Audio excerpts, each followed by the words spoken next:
This is NTV.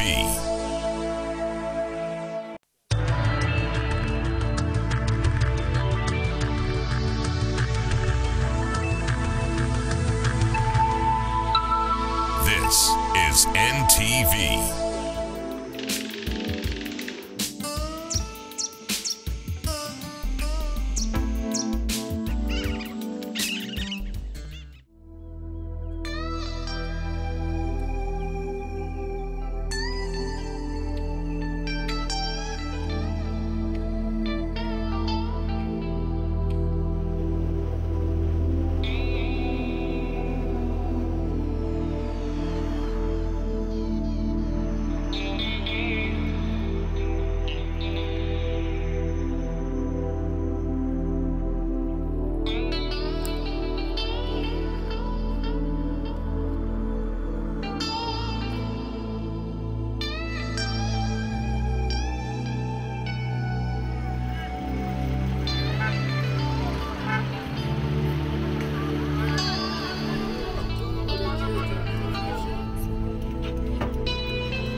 With a body weight of up to 2 tons, the hippopotamus rivals the white rhinoceros as the second largest living land animal. It averages 3.5 meters long and 1.5 meters tall at the shoulder. Its name means river horse and it's semi-aquatic, inhabiting rivers and lakes in the grassland portions.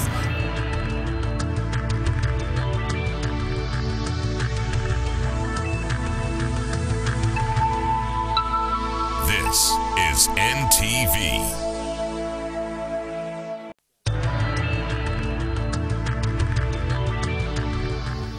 Akadde keeko kenyini aka NTV akawungeezi nkwaniriza nnyo munaffe mugaleero tulinamu bingi ddala byengenda okutuusaako mu buddakiika butono nnyo oluvannyuma lw'emitwe emikulu gye tulina.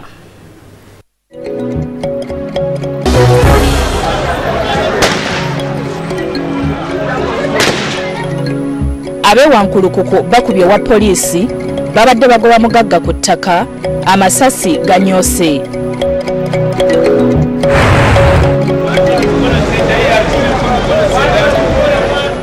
Bammeeya bagudde ku kyokya bwe beetutte ku kibangirizi kya ssemateeka poliisi ebasikaasikanyizza.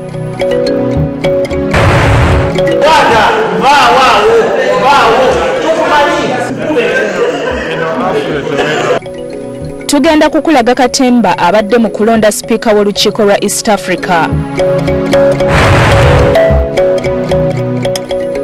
Ne mu by'emizannyo FUFA ekakasizza omupiira gwa kusambirwa Namboole tiketi zimaze okufuluma.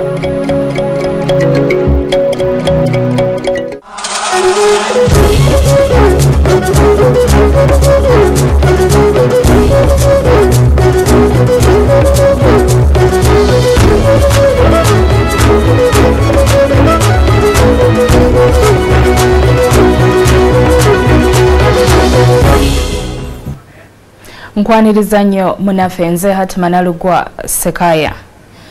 Amasasi ne tiyagasi binyose ewankulukuku poliisi webadde egumbulula abantu baayo ababadde batamye. Kino kidiridde abantu bano ababadde abakaawu okukuba omu ku basirikale abadde agezaako okubaziyiza okumenya ekizimbe ky'omugagga omu agambibwa okwesenza ku ttaka lya Ssaabasajja Kabaka. Akubiddwa yakulira poliisi y'ekitundu ekyo so ng'ettaka eryogerwako kwe kukuumirwa engoma za mujaguzo. Dini Lubowa Sava yalina ebisingawo.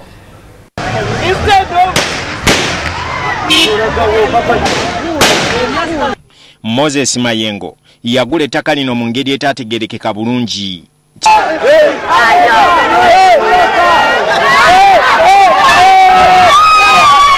Kigambibwa nti emabegako Mayengo bwe yatandika okuzimba kalina eno, Katikkiro Jebi Walusimbi yagendayo n'amuyimiriza kyokka ne yeerema.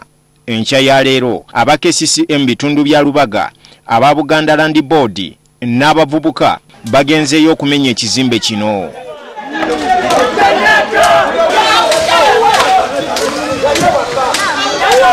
Akulira okunoonyereza ku misango ku poliisi ye Wankulukuku agezezzaako okuziyiza abavubuka bano naye ne bamwambalira. Bamukubye ebikonde n'amayinja era abamawulire be bamutasiza ku bantu ababadde batamye.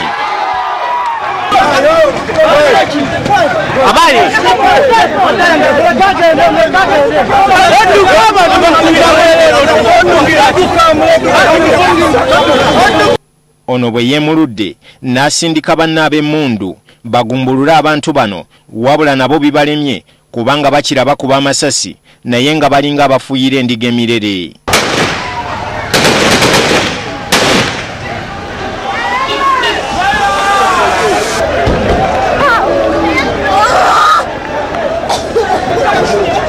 Wana ab'obuyinza bagezezzaako okwogeraganya ng'abakulu n'abakulu okutuusa lwe batuuse kukkaanya. Buganda Land Board tennabakwata ku ssente za muntu, kino ekifo kya nnono tetukkirizaako muntu yenna. Wabula ye omubaka wa pulezidenti mu Lubaga Zaina Muwonge naye tebimugendedde bulungi. Abatuuze bwe bamulumiriza okwekobana n'omugagga okugula wano era ne bamutwala misinde.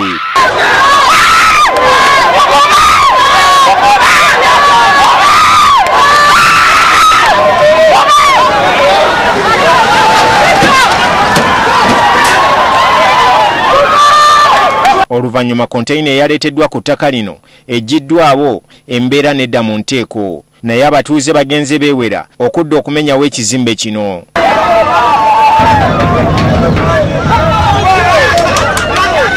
Dini Lubowa Sava, NTV Akawungeezi. Kulikayo munnaffe Dini Lubowa Sava. Bameya basatu okuli Mubaraka Munyagwa ow'Ekawempe, Kiseka Bantu Balamu ow'Ekachiri, Wakayima Musoke ow'Enansana ne ssentebe wa LC eyokusatu Ennangabo Tony Sempebwa. Poliisi ebayodde n'emikeka gyabwe, emitto n'ebintu ebirala bye babadde nabyo ne batwala babannyonnyole eyabatumye okwekalakaasiza mu kibuga wakati. Abaana bano babadde beekalakaasa nga bawakanya olw'engeri poliisi gy'eyisaamu Lord Mayor wa Kampala Erias Lukwago ng'emukwata wamu ne Munyagwa ow'Ekawempe olulala gwe baafubutula emisinde ng'asibye ne ttaayi. Katemba abadde mu kibuga nga Wakayima, Munyagwa, Bantu Balamu ne Sempebwa bagezaako okwekalakasiza mu kibangirizi kya ssemateeka. Bonna bana babadde baagala kusiiba njala nga bawakanya poliisi gye bagamba nti esusse okutyobola Lord Mayor wa Kampala Erias Lukwago ne Meya w'Ekawempe Munyagwa n'abakulembeze abalala ng'ebakwata. Baagala poliisi yeetonde mu wiiki emu. Bano abaana baakutte ekkubo ne bajja mu Kampala nga buli omu ku baakwataganye n'omukeeka n'omutto nga bagamba nti kwe bagenda okwebaka n'okutuula nga basiiba enjala mu ngeri y'okwekalakaasa. Babiri ku bo babadde ne Korani nga bagamba nti baagala kwekalakaasa nga bwe bafumiitiriza ku byawandiikibwa ebitukuvu.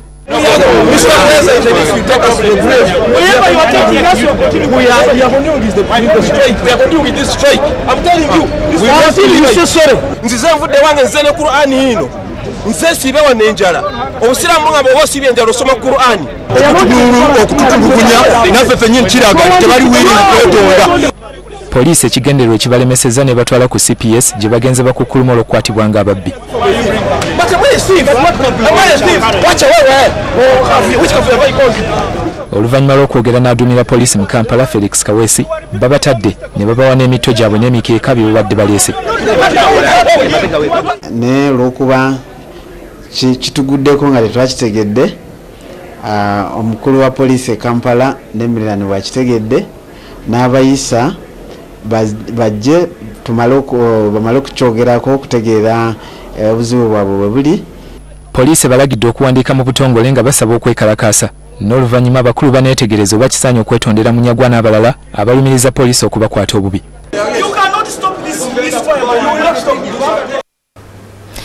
Ebyo bibadde mu Kampala wakati. Agava Emitiyana Gasemaka eyejje mu budde oluvannyuma lw'okukitegeera nti alina akawuka akaleeta obulwadde bwa mukenenya.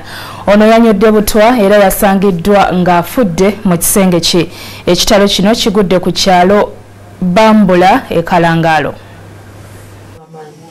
Kano ke kacupa akalaga nti obutwa obuteeberezebwa okuba nti bwe bwajja Semaka Wilson Semakuba ow'emyaka 42 mu budde mwe bwabadde. Okuva mukyala we lwe yafa siriimu emirundi mingi Semakuba agezezzaako okwetta era mu kiro ekikeeseza olwaleero akituukirizza. Naga nti akooye okumira eddagala n'asobola okufa yalese abaana. Olunaku lw'eggulu yasiibye apookya. Waliwo omwana alunda ente yangambye mwali mu nnyumba mulwadde kyavudde ngamba weetooloole ogende ku ddirisa omuyiteyite. Bwe nagenza okumuyita ne muyita Wilson gulawo ng'asesema nnyo ne mugamba Wilson gulawo tukutwale mu ddwaliro. Nangamba lindamu naye ng'asesema nnyo. Bwe namugise nga taggulawo ne mugamba tufune ababodaboda bakutwale mu ddwaliro. Kyavudde ngamba nvaako kakulemye kunvaako tambula n'ogenda. Semakuba bwe yagobye omukyalo ono ye kwe kusalawo okutemyako ku balala bayite mukwano gwe. Nentambula negenda naye ngenza kati okeera ku makya nga bangamba nti yafudde. Nange nempulira nga nenyamidde nnyo kuba eggulo nabadde nnwanyiswa ku bulamu naye nga yeesibiddemu. Abalabye nga atuuseeko ekizibu ekyo yeyunira eddwaliro agenda asobole okutandika okunywa eddagala asobole okukuuma obulamu n'okutegekera abaana be. Ye Semakuba yakanyanga kunyumiza banne nti ekirwadde kya mukenenya kyali kimuyisa bubi era yagezaako dda okwetuga ne bigaana. Ebyavudde mu kulonda sipiika w'amawanga g'omukago gwa East Africa bitemyetemye mu babaka ba NRM. Margaret Nantongoziwa mu ngeri eyewunyisizza abantu yawangudde Dora Byamukama eyali yasimbibwawo ekibiina. Ababaka bawanyisiganyiza ebisongovu ne bannaabwe ababadde bawagira Ziwa ne babalangira obunnanfuusi. Jingo Francis yakadda okuva mu Arusha ekya Tanzania era Katwe Katemba eyabadde mu babaka ba Uganda. Oluvannyuma lw'okusoma erinnya lya Dora Byamukama era n'asembebwa Bernard Mulengani, kiraka wa Parliament yayise omuntu asemba Margaret Ziwa okumala akaseera nga talabikako. Kino kyatadde omwami we Captain Francis Babu ku bunkenke. Wabula omu ku babaka Nusura Kiperu yakatiyemudde n'asemba Margaret Ziwa. Kino kyalese abamu ku babaka abakuno ng'emitima gibeewanise. Oluvannyuma lw'okubala ebyavudde mu kalulu ebyalaze nti Ziwa yabadde aliibya munne Dora Byamukama n'obululu 27 ku 18 kyatyemudde ababaka emitima ababadde beesunga nti Dora Byamukama yabadde agenda okukalya. Okulonda kwaddiddwamu kubanga omuwanguzi yabadde alina okuba ng'afunye obululu 3. Oluvannyuma lw'okukaddamu Ziwa yafunye obululu 3 ate Dora Byamukama n'afuna obululu 12. Bwe gwatuuse okulayiza Dora Byamukama ng'omubaka ne bamukwasa ekimuli. Olw'obusungu obungi yakutte ekimuli n'akikasukira minisita Elia Kategaya era yagaanye okugwa mu kafuba ka Margaret Ziwa. Ekikolwa kino kyewuunyisizza bangi. She can't go and hang. She's bad-mannered. That's all. She's just a bad-mannered girl. Ababaka batamatidde kulondebwa kwa Margaret Ziwa katayifuba bibabugome ne beerangira obunnanfuusi. Kiwada waawo tukumanyi oli musajja wankwe oyinza kututira na wano mu hoteli.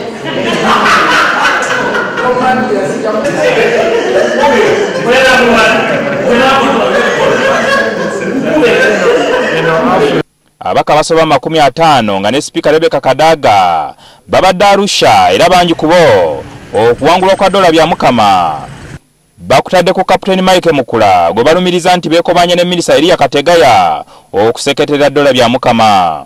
Nze namubuuza mirundi ebiri nga tukuba akalulu ka primaries ogenda kwesimba ku speakership n'agamba mwana wa Maria sijja ebyo siyinza kubikola. Ate obunanfuusi bubi nze ziwa yalinga okukwata seeka n'omuwembiza agenda agitunde mu parliament katumunoonyeza akalulu naye takikola condition mutagenda kujja yesimbe nga speaker. Mukama wakuwadde omukisa tegulina buyinike nebwogala lugi gubaganya mu diriisa ne guyitamu. I think it was a chance to become a speaker and let us go with that. Gene nekyo Speaker Ziwa agamba nti bano yabasinzizza ensumika kakati nga kye balina okukola kwe kwerabira ebyabaddewo banyweze enkolagana y'amawanga. Ne NRM tetuyitangako ntino nti tutuule tunoonye ani agenda okubeera candidate. Okulondebwa kwa Margaret Ziwa ku bwa speaker wa Parliament ya East Africa kulesa ababaka ba NRM nga beeyawuddemu wabula ye Margaret Ziwa agamba nti agenda kubagatta. Jingo Francis, NTV Arusha, Tanzania. Jingo Francis nga ali Arusha mu Tanzania era ebintu bwe bityo bwe byatambudde. Tugenda kuwumulamu katono ddala. NTV Akawungeezi komawo n'ekitundu ekyokubiri omuli amawulire amalala mangi nga mwotadde ne gano. Abadde yafudde omukozi wa State House n'ajjako amasomero ssente akwatiddwa.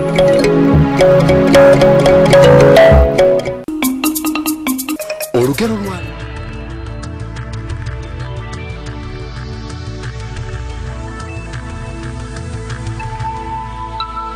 This is NTV.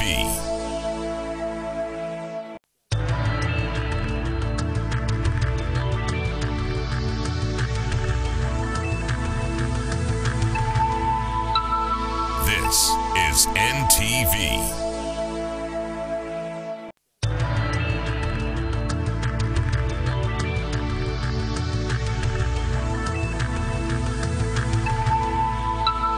This is NTV.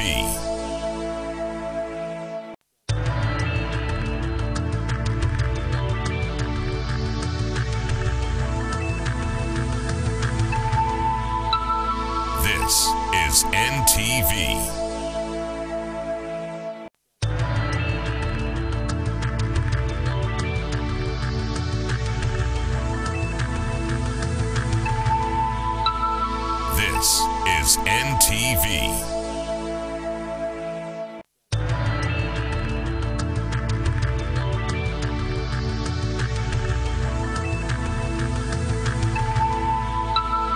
This is NTV.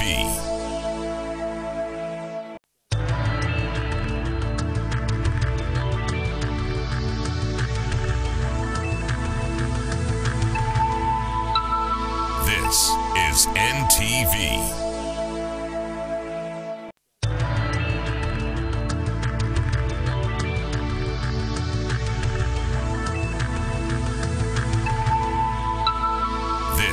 is NTV.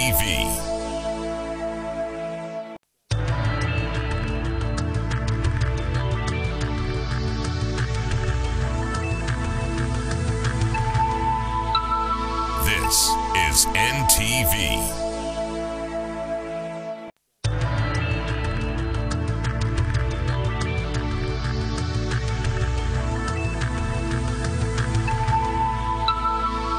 This is NTV.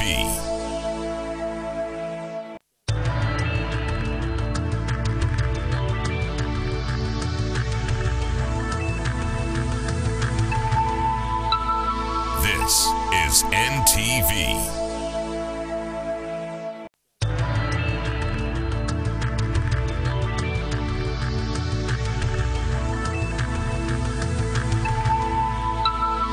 This is NTV.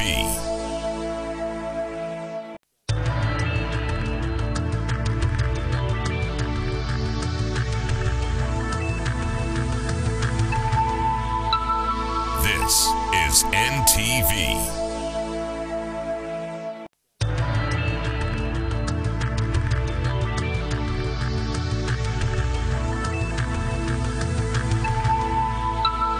This is is NTV.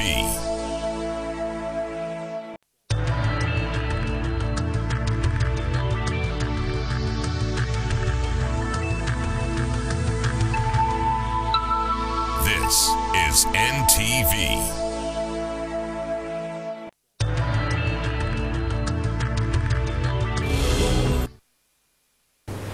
Ochali ku NTV Akawungeezi, kino kye kitundu kyaffe ekyokubiri.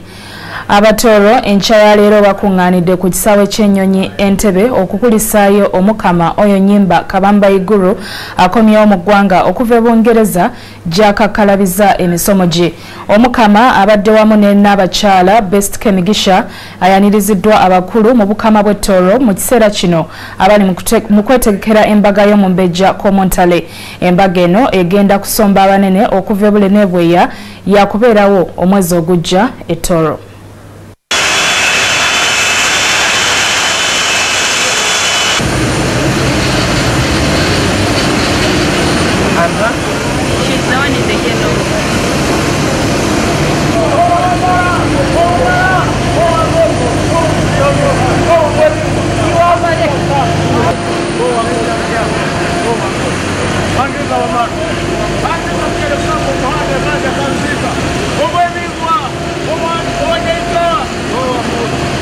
The wedding is still going on. You will be going every detail in due course.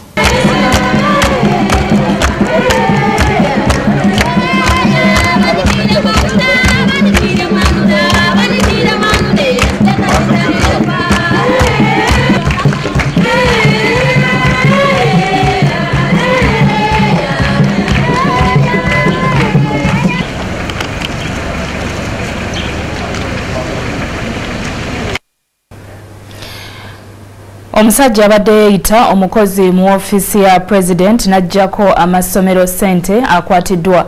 Ekikwekweto ono mwayoleddwa kyakoleddwa poliisi y'e Kayunga ng'eyambibwako abakulembeze ku ggombolola y'e Kangulumira abeemulugunyizza ku ngeri gy'abadde ajja ssente ku masomero nti nga yeefuula anoonyereza ku nkola ya bonna basome. You see, no, these people are taking my... Do you know what they are going to say now?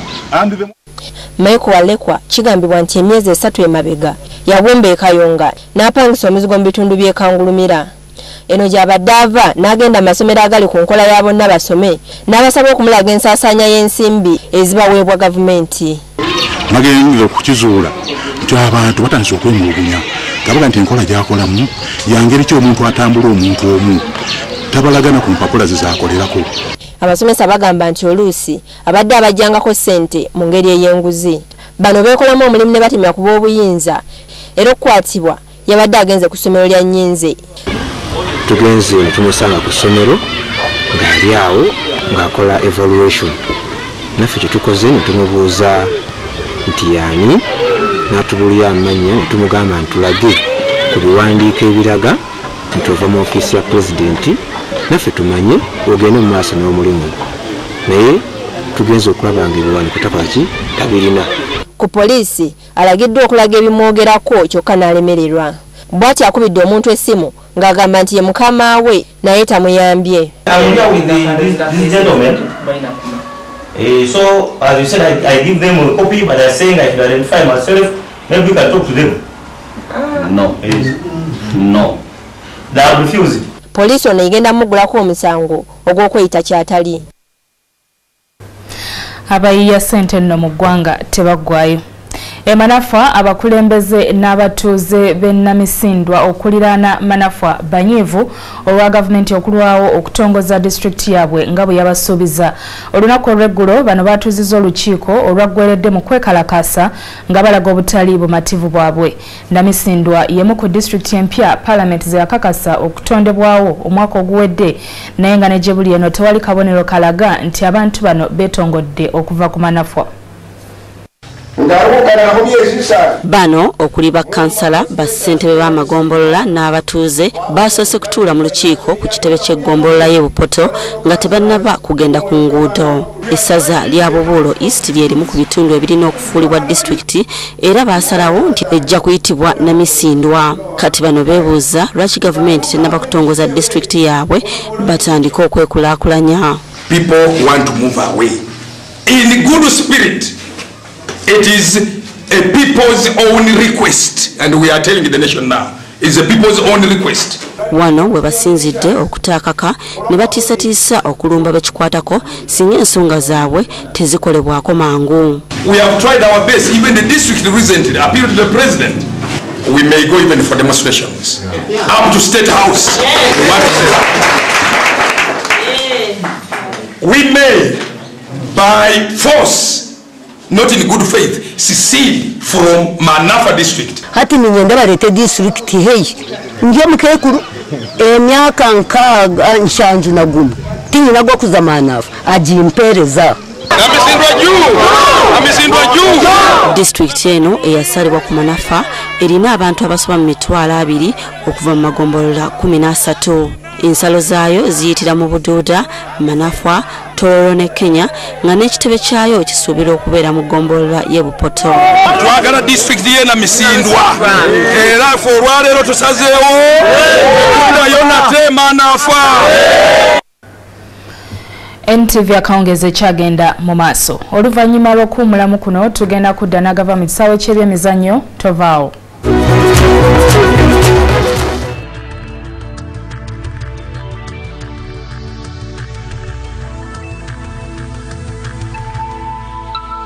This is NTV.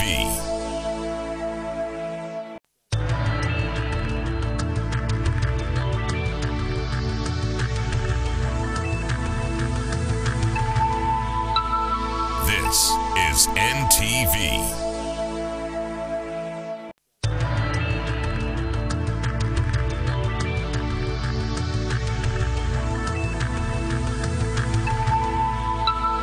This is NTV.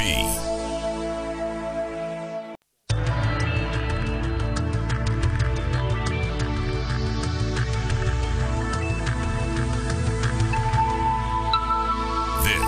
is NTV.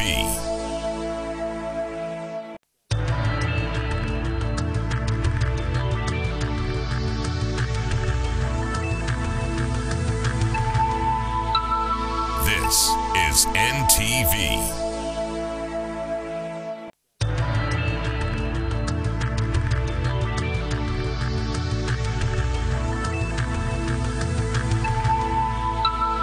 This is NTV.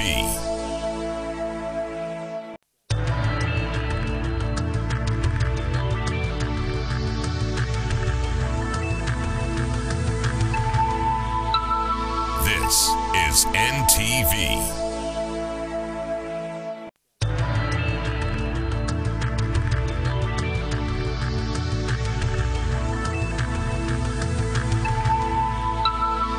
This is NTV.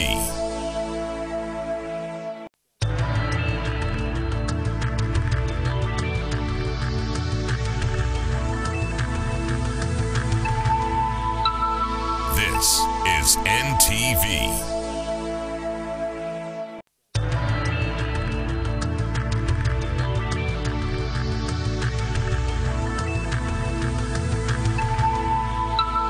This is NTV.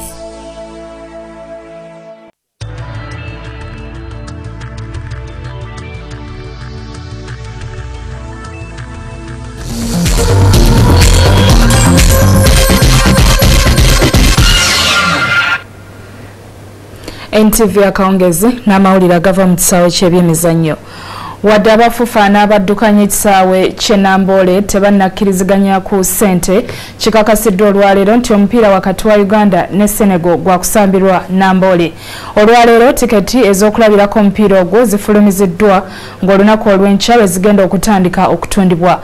Omupiira guno gwakuzannyibwa ku Lwamukaaga era nga ttiimu ya Senegal yakutuuka kuno olunaku lw'enkya. Ye Uganda Cranes eyakomyewo eggulo okuva mu Angola yatuukidde mu nkambi.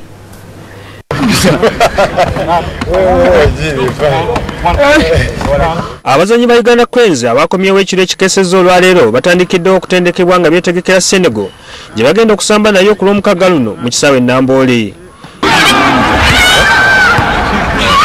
Enkambi yalabise ng'erimu ebbugumu olw'omutindo ttiimu gwe yayolesezza mu Angola n'esobola okulemagana ne bannyinimu ggoolo emu ku emu. muyizi tasubwa Emmanuel Okwi eyatebedde Cranes goal agamba nti omupiira gwa Angola lyabadde essomo erina muyamba okuteeba Senegal. Okumisinya emikisa kiri part of the game. Osobola okusubwa naye nga omuzannyo guba tegunaakogwa. Olina okweyongerayo nga opushinga paka onaafuna. Ekyo kimpa experience endala kugezako okuba okwegendereza bwenaafuna emikisa emirala mu mpiira eginaabagidako. Ate ye omukwasi wa goolo Dennis Onyango yeevumye goolo eyamuteebeddwamu mu Angola naye n'ategeeza nga bw'agenda okukola ekisoboka okulaba nga Senegal temuteeba mu goolo. Ffenna kitukwatako nga ttiimu okulaba nti tebatuteeba mu dakiika zisooka naddala ku mupiira nga gwe tugenda osamba olw'omukaaga ewaka. So ndowooza nti ffenna tukwatiddwamu nga ttiimu tujja kusobola obutateebwamu mu mupiira gwa lw'omukaaga. Ebyo nga biri bityo yo ttiimu ya Senegal esuubirwa okutuuka lunaku lw'enkya wano mu Kampala. Wabula n'okutuusa kati FUFA ebadde tennamanya ssaawa ze banaatuuka wadde ekifo we bagenda okusula. FUFA ekakasizza nti omupiira gwa kusambirwa mu kisaawe ky'e Namboole wadde nga bakyagenda mu maaso n'okuteeseganya babakenderezeeko ku miwendo. Sam Mpoza, NTV Akawungeezi. Webale nnyo Sam Mpoza. Ab'ekika ky'Olugave bawangudde empaka z'emizannyo gy'ebika bya Buganda egitegekebwa buli mwaka mu kibuga London. Ebika ebisoba mu 10 bye byetabye mu mpaka zino ezibaddemu okusamba omupiira, okusika omuguwa n'emizannyo emirala. Abengeye bakutte ekifo kya 3 so nga ate Fumbe bakutte ekya 2. Bino bye bimu ku byabaddeyo.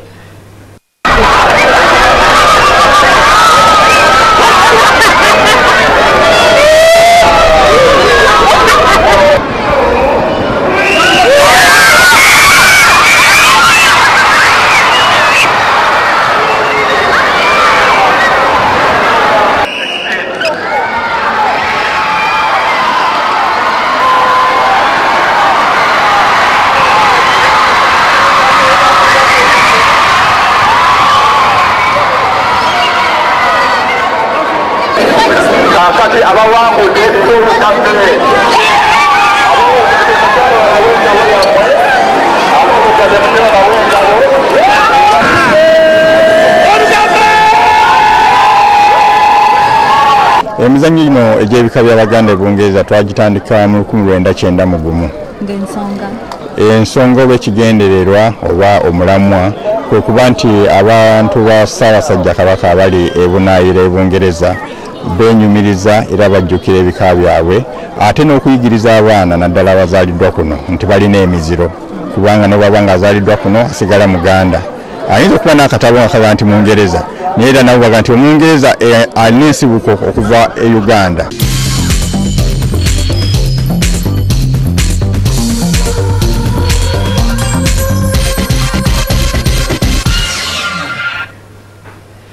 Emizannyo gyabadde mu kibuga London gikomekereza NTV Akawungeezi. Webale kubeera mulabi mulungi. Entebereza y'obudde tujja gikuwa mawulire gaffe ag'essaawa 3.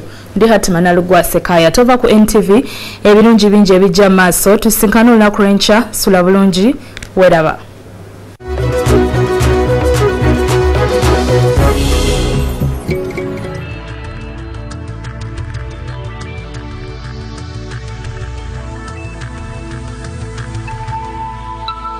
This is NTV.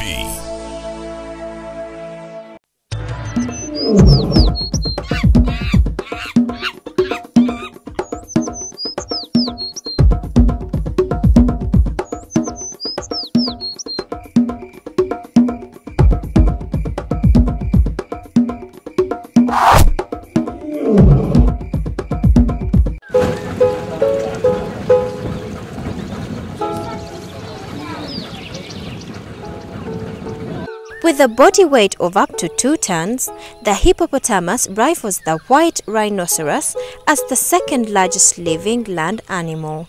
It averages 3.5 meters long and 1.5 meters tall at the shoulder. Its name means river horse and it's semi-aquatic, inhabiting rivers and lakes in the grassland portions of sub-Saharan Africa. The hippopotamus is recognizable for its enormous barrel-shaped hairless body, big broad head and stubby legs. Even though it's a bulky animal, a hippo runs almost as fast as a human at 30 miles per hour. It's brownish grey on top with a light pink color underneath.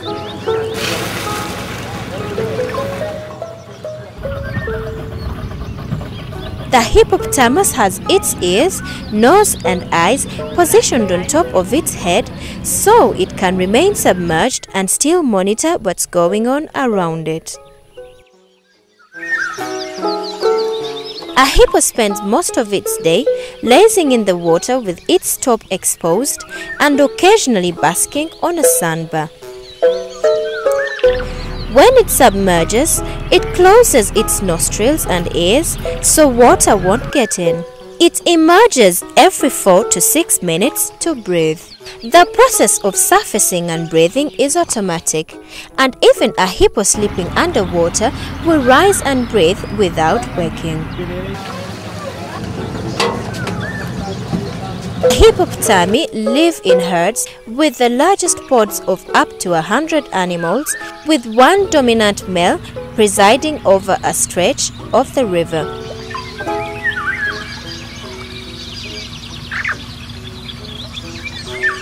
The hippopotamus is herbivorous and nocturnal. It comes out of the water at night to graze and can eat up to 68 kilograms of vegetation in one night.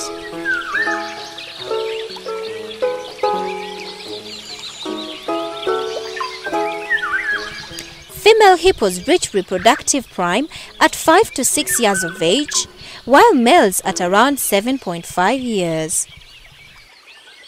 Mating takes place in the water, with the female submerged for most of the encounter. Hippos have a gestation period of 8 months. The female hippopotamus will go off by herself to have her calf. She will then stay away from the herd for anywhere from 10 to 44 days. A hippo's lifespan is typically 40 to 50 years.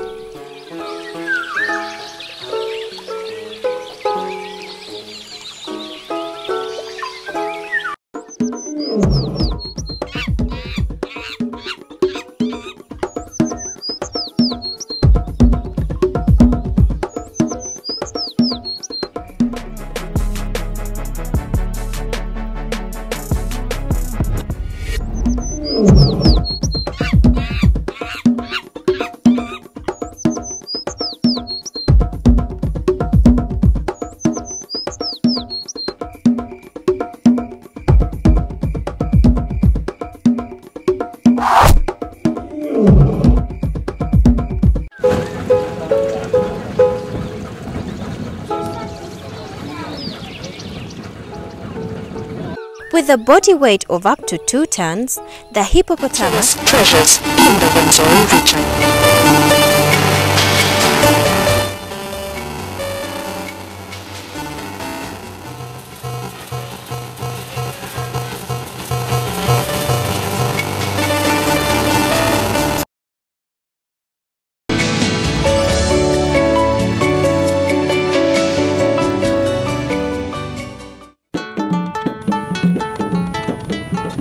The gorgeous Rwenzori region is located in the west of Uganda and is admittedly called the pearl within a pearl.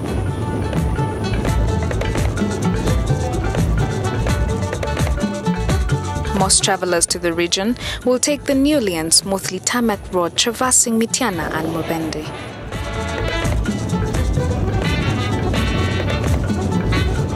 Both private and public means of transport are readily available, as there are frequent matatus and buses to and from Kabarole district, which is the central district for the region.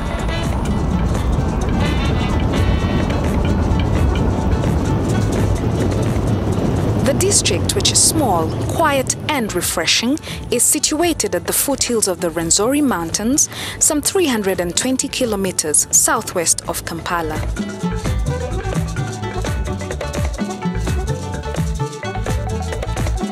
Kabarole has a total area of 1,844.25 square kilometers, of which 137,802 hectares is covered by forest and borders the districts of Bundibugyo in the west and north, Kasese and Kamwenge in the south, and Kinjojo in the east.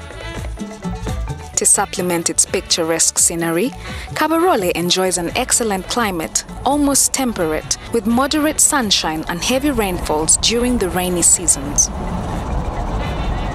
The rains are from March to May and from September to November. Kabarole does not really have any dry seasons within the year. Explains the vast, magnificent natural wonders identified with the region. The direct route from Kampala to Fort Portal, which is the main town in the district, is along what is known as the Metiana Mubende Fort Portal Road and will take you only about 3 hours.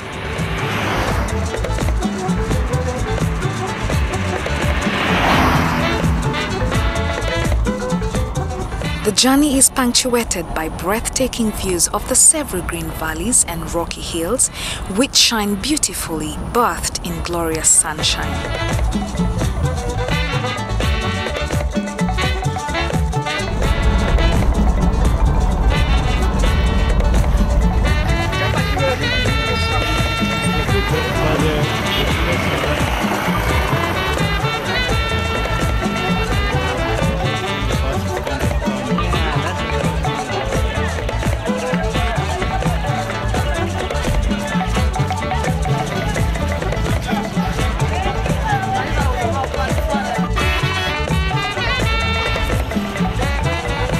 Kinjojo town, it's a 49-kilometer drive along a scenic stretch of road that passes through some magnificent forested areas and later impressive tea plantations as you head to Fort Portal town.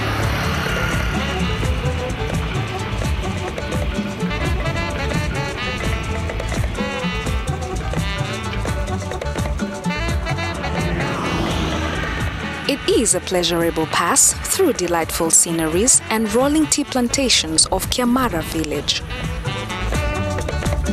Tea is one of the country's major agriculture exports, and this district is among the few in Uganda which grow high-quality tea.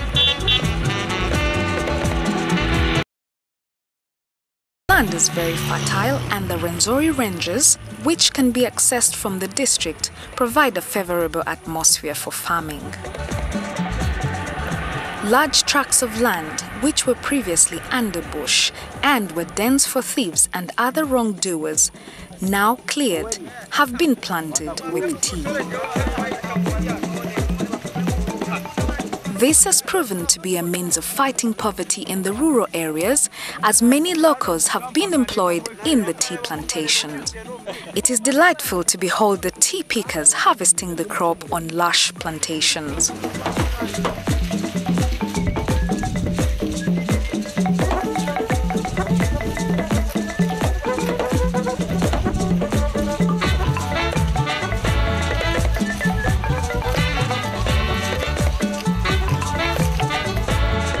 Trading centers in this area have expanded tremendously around the tea estates and factories, which cover an area of about 1,000 hectares.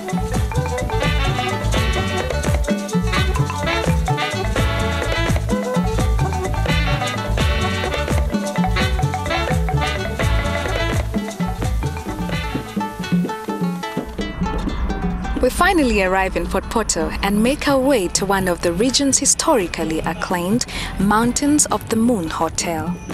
Set in the gorgeous grounds on the outskirts of the town, this gem is beautifully tiled, has ample parking space, and offers its visitors a blissful environment for a perfect holiday. The hotel derives its name from the most celebrated natural wonder of the region, Rwenzori Mountains. By the time we check into the Mountain of the Moon Hotel, the evening is quite misty. We are pleasantly surprised to find that quite a number of the residents keep a long night. Many of them stream to the many bars like Continental, Wooden, Riviera, and Bufundas for a sundowner. We believe this is a popular night pastime because of the cold evening weather caused by the area's mountainous land. So, residents need to warm up. In the evening, you can sit back and luxuriate in this exquisite hotel's well-furnished bar for refreshment.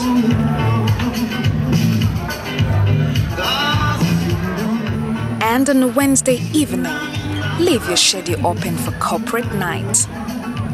As the name suggests, corporate companies get together for fun and games, a leisurely way to find out what business opportunities are open for them in a relaxed out-of-office atmosphere.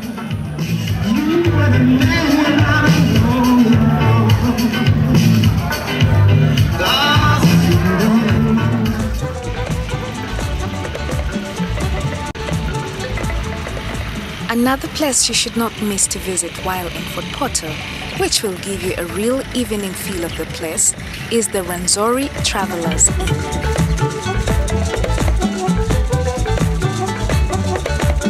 Here, you can actually chill out and unwind with family and friends. It is located in the center of Fort Portal town along Fort Portal-Kasese Road. Travelers Inn is a lovely hotel, set in beautiful grounds with modern fittings. It is renowned for its delicious steaks and chips. The service here is quick and friendly. There are other hotels around town to stay. These include Rwenzori View Guest House, Fort Motel, Rujuna Guest House, Toro Resort, Riviera Inn, Wooden Hotel, and Cornerstone Hotel, among others. While delighting in the breathtaking views of Fort Portal town atop this hotel, experience the fresh and natural winds that keep blowing in from the Rwenzori Mountains. The accommodation in this area is up to standard and fits all pocket sizes. Here in Fort Portal, there is something for everyone.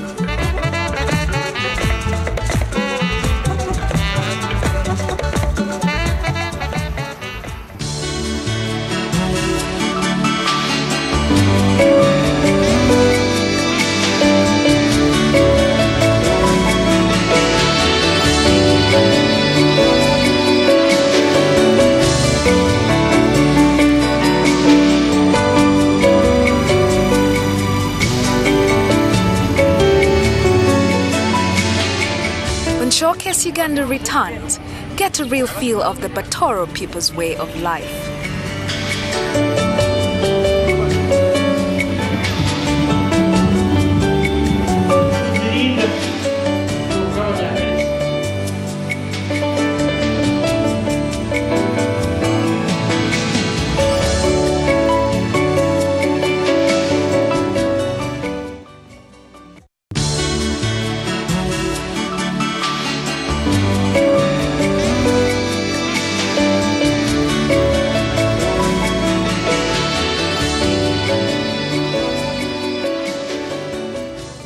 The main town of Kabarole district is Fort Portal. This town, back in the colonial days, was a fort to Sir Gerard Portal, a British Special Commissioner for Uganda in the 1880s. As you cruise into town, the first thing to catch your eye is the sculpture of Sir Gerard Portal. His sculpture graces the main road of the town, which is named after him. The Batoro people say that Portal contributed decisively and instrumentally in the signing of agreements with the leaders of the Toro Kingdom that led to the formalizing of the Protectorate Statute for the town. Fort Portal is 322 kilometers off Kampala, 74 kilometers from Kasese, and 232 kilometers from Mbarara, and the nearest airstrip is at Kasese, south of Fort Portal town. Considered by many visitors as one of Uganda's most attractive towns, Fort Portal has been a center of activity for many years. A walk through town in the morning reveals picturesque scenes filled with panoramic greens, blues, and oranges. Situated at the center of the Toro Kingdom, the town was the base from which colonial power protected the then Omukama, or King of Toro, Kasagama.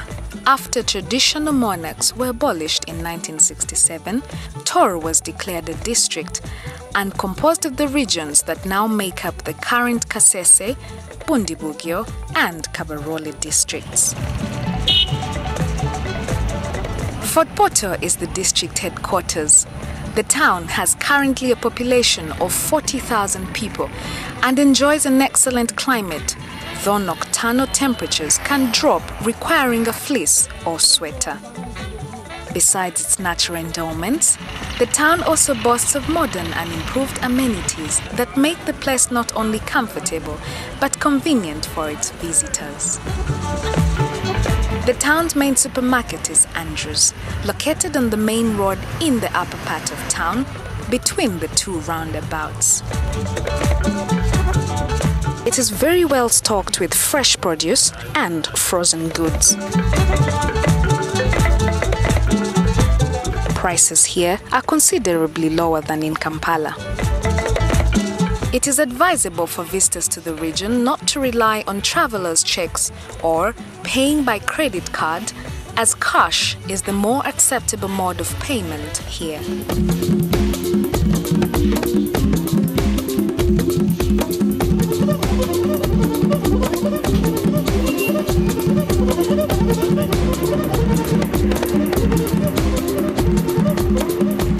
There is a foreign exchange bureau right opposite the Shell station for those who have to exchange foreign currency.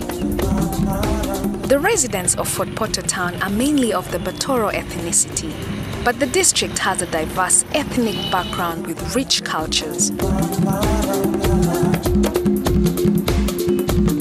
Other prominent groups include the Bachiga, Bakonjo, and Bamba. The district is multilingual, and the prominent languages spoken here include Rutoro, Ruchiga, and Runyankore. The Batoro tribe belongs to more than 80 different clans, and the Toro society is known for careful, passionate hospitality and their natural touch of culture.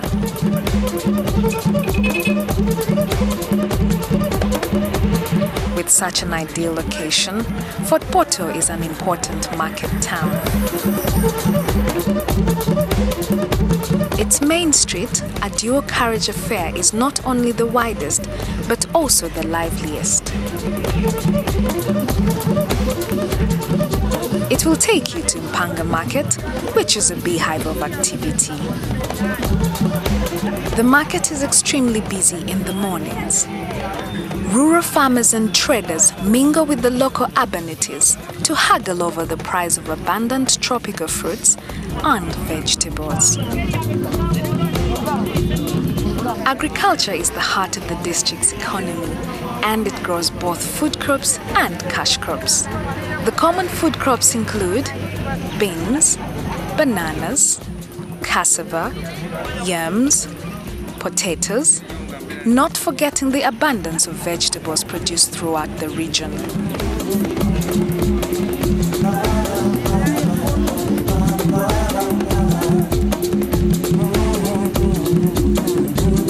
With views of the Renzoris and a pleasant temperate climate, visitors to Fort Portal should not only visit the town, but the surrounding district as well. In these surrounding areas you will find Semiliki National Park, Semiliki Game Reserve, and the attraction of several outstanding community tourist projects surrounding the crater lakes of Kabarole district. So when you come to Kabarole, just be ready to indulge yourself with several days of fun and adventure as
Fort Portal is also the traditional capital and the seat of the Toro Kingdom, literally known as Karuzika.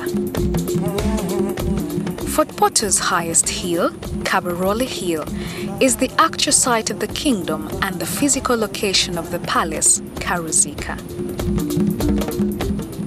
It was built in the 1960s for the then Omukama, Rukidi, the third son of Kasagama, but was looted during the reign of former President Idi Amin in 1979. In 2002, the Libyan leader Colonel Muammar al-Gaddafi renovated the Karuzika to the now magnificent new look, regaining its original stature.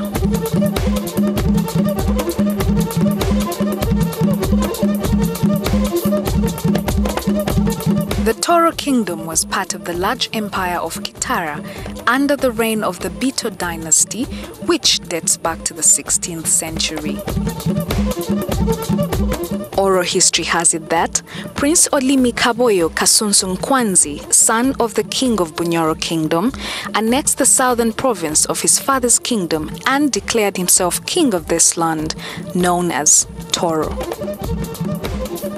The Batoro weathered the next 26 years without a cultural leader until 1993, when the NRM government, led by His Excellency President Yoweri Kaguta Museveni, restored the institution of traditional leaders to Uganda.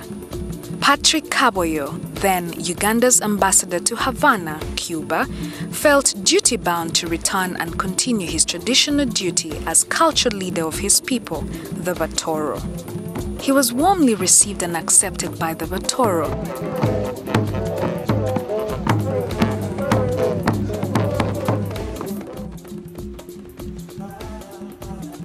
In 1995, the sky came tumbling down again on the Batoro with the untimely death of King Patrick Kaboyo Olimi VII. There are many words to say which indicate that the king has passed away. I can't even use the word, the modern word in English has died. The king just passes away. He goes through eternity.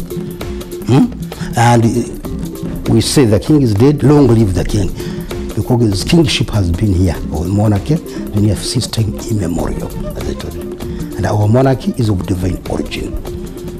The king is his people.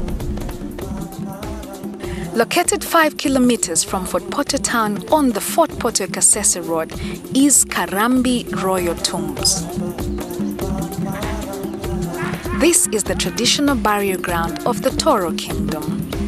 To date, the kings Mpuga Rukidi and King Kaboyo are buried in these tombs, and there are a lot of artifacts and unsurpassed Toro history and culture to be learned at this site.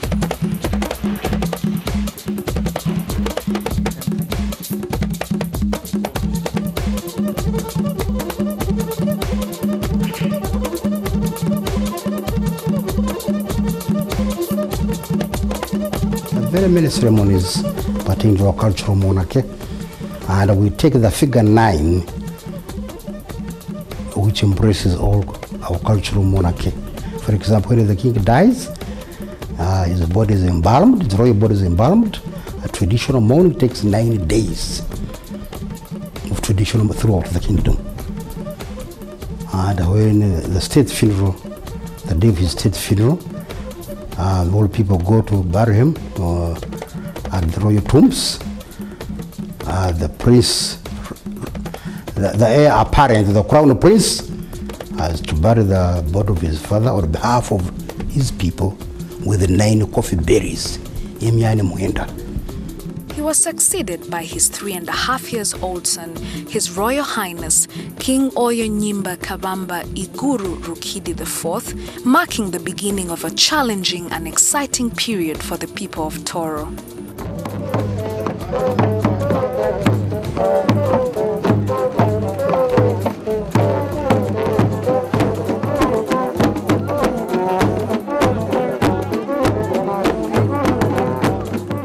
At the tender age of 3.5 years, King Oyo earned a place in the Guinness Book of World Records as the youngest reigning monarch.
Next week on Showcase Uganda, we explore the natural wonders within the Rwenzori region.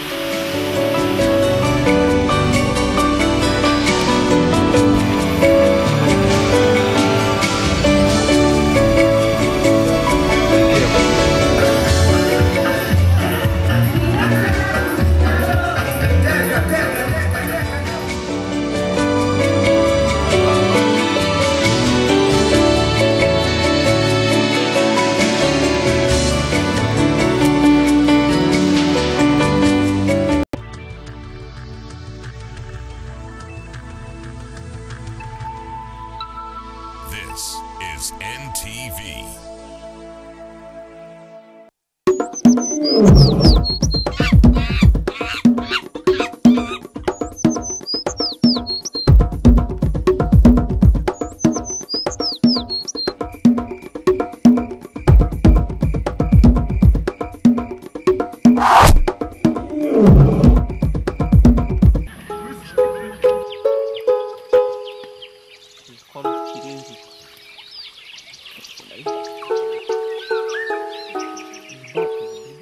The mountain gorilla is considered endangered species, with only about 720 mountain gorillas left in the world.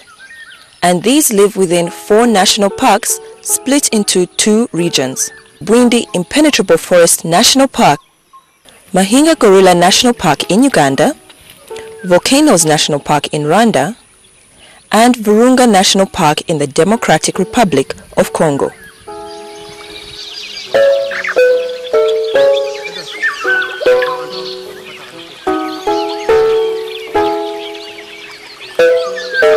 The gorilla is the largest of all living primates and has a robust build with long muscular arms, a massive chest, and broad hands and feet.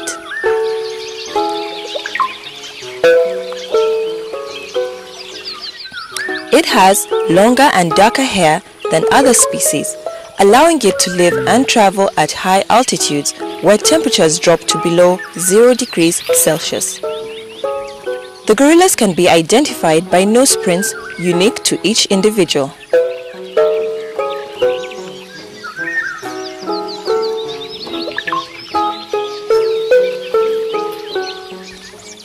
Male mountain gorillas stand up to an average height of 6 feet and weigh from 400 to 500 pounds, that is 227 kilograms, making them the largest of the great apes. Adult males are called silverbacks because they develop a streak of silver hair on their backs with maturity. The silverback is the leader and the ultimate protector of his band. The mountain gorilla is most active between 6 a.m. and 6 p.m. Most of this time is alternated between foraging, eating, and resting. They are herbivores and consume large amounts of vegetation. Adult males can eat up to 34 kilograms of vegetation a day, while a female can eat as much as 18 kilograms.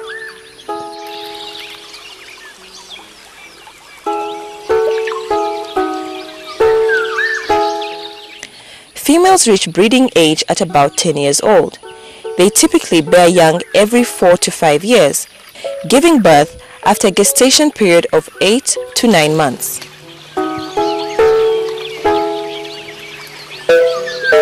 The mountain gorilla is generally shy but highly social and lives in relatively stable cohesive groups of up to 35 individuals.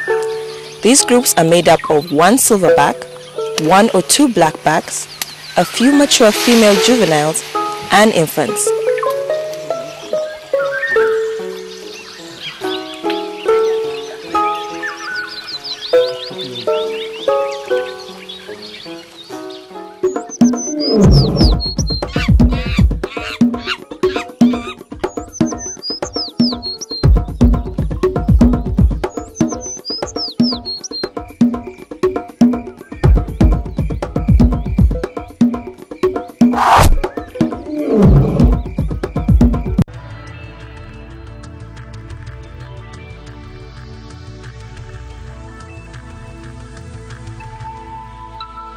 This is NTV.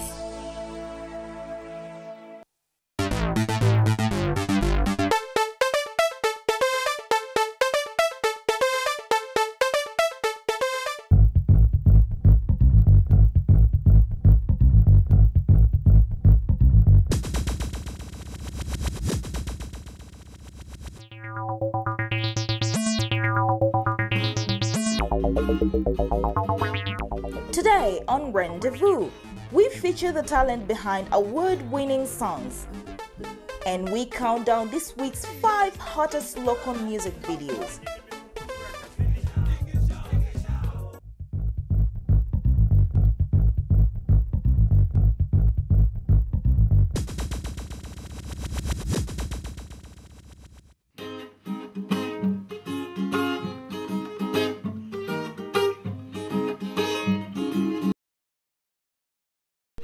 Putting together a song can be a complex process, and a day with Silver Kyagulanyi was enough to find out how so and what inspires the sweet words, melodies, and lyrics that he composes.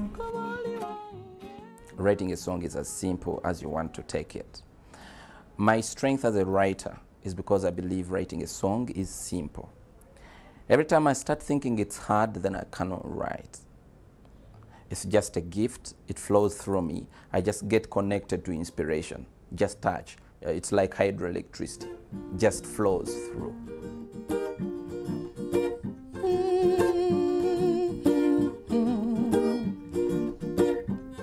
As a singer, producer, and songwriter, Silver Kyagulanyi is an inescapable presence within virtually every major facet of the Ugandan music industry. Now that I have the song, it's time to write it. My melody, my mind is always very sharp, so I don't forget my melodies. And sometimes I really remember the words. But then sometimes you just need to put them down to be sure, see?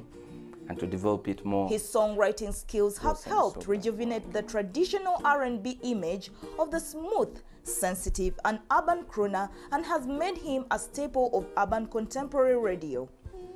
The considerable success of the individual artist is eclipsed by Silver's songwriting and production work, which has also linked him with some of Uganda's biggest stars and hit singles over this past decade. These are some of the embellishments we got in music. Sometimes you have to embellish. Sometimes I use, for example, this is literature, the power of language. Now, when I use books like this, sometimes it teaches me to use language, to be able to manipulate language to make my point. This is Wheat Rides Again. I love this book, Radio 1. You'd be hard-pressed to name any other Ugandan hitmaker with a track record more consistently successful and versatile than Silver Kyagulanyi.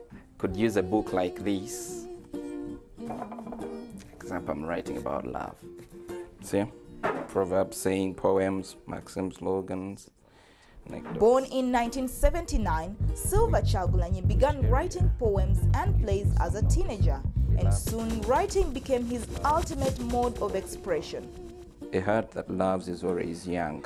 See? I could use that. And since his attempts to join a seminary failed, his writing became a symbolic calling from God. Let the man who does not wish to be idle fall in love. Actually, I believe writing a song is simple. And believing is simple. Believing that writing a song is simple. is my biggest secret. Just revealed it. In the early 1990s, while still in school, Silva began singing and writing professionally for other artists, and soon his songs began hitting the local charts.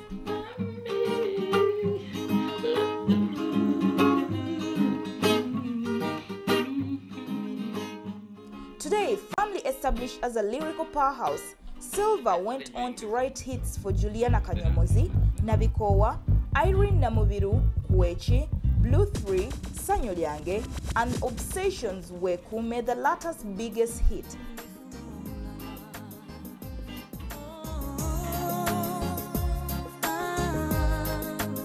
In 2005, his composition Nabikowa for Juliana Kanyomozi won her the Best Female Artist of the Year 2005.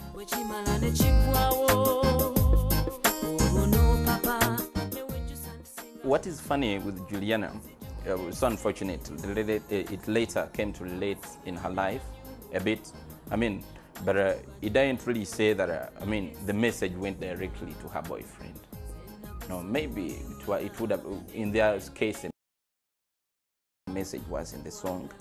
But Nabikowa was a song that I wrote with the inspiration of getting the message across, that sometimes somebody can say, I've had enough. You understand? And it actually sold because there are many people who really felt they had had enough. See? But I cannot really attribute it directly to her life. I cannot attribute it to her life. She's coming back this year, but and I believe she's going to be bigger than she was before.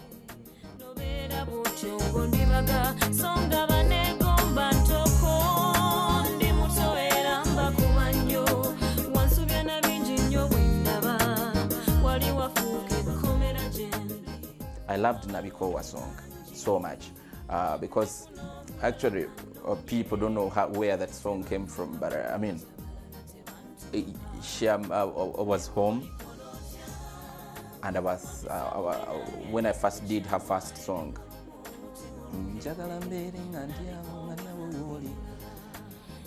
She had a very pretty voice, but apart from having a pretty voice, there is a way she feels the music, and I liked this. I liked to write for her a song that could bring out her inner emotions, a song that would bring emotions that was that would get so emotional.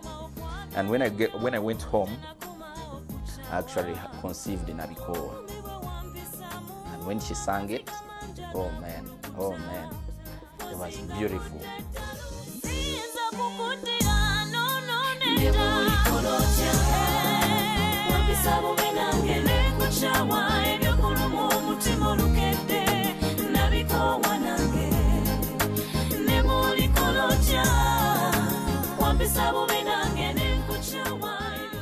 With his star still firmly rising, Silva's magic touch has transcended Uganda's finest vocal trio.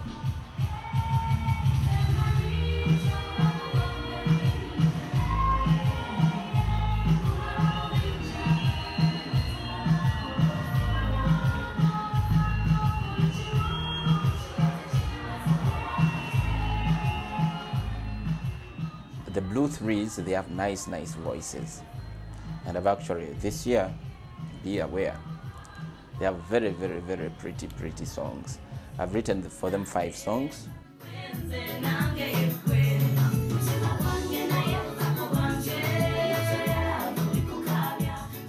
You know, you love to work with a beautiful voice. The voices are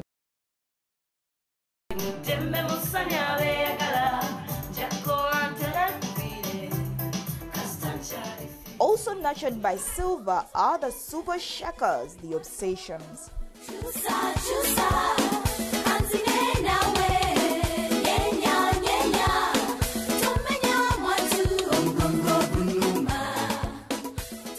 I've particularly loved to work with the Obsessions because we dreamt together. I dreamt and I saw the dream come true. Everybody didn't believe it would work. Actually, even the people who like the music today, at first they used to say they sing like school children, they sing like whatever, but now they enjoy the music. Why? Because if you sing like school children, you're still human. you still sing. Doesn't matter who you sing like.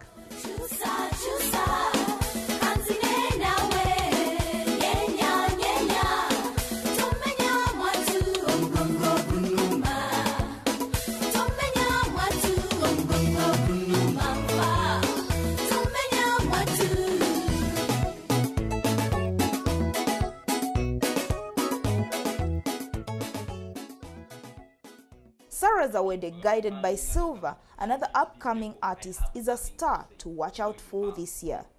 It's a simple song, it's in 2 chords.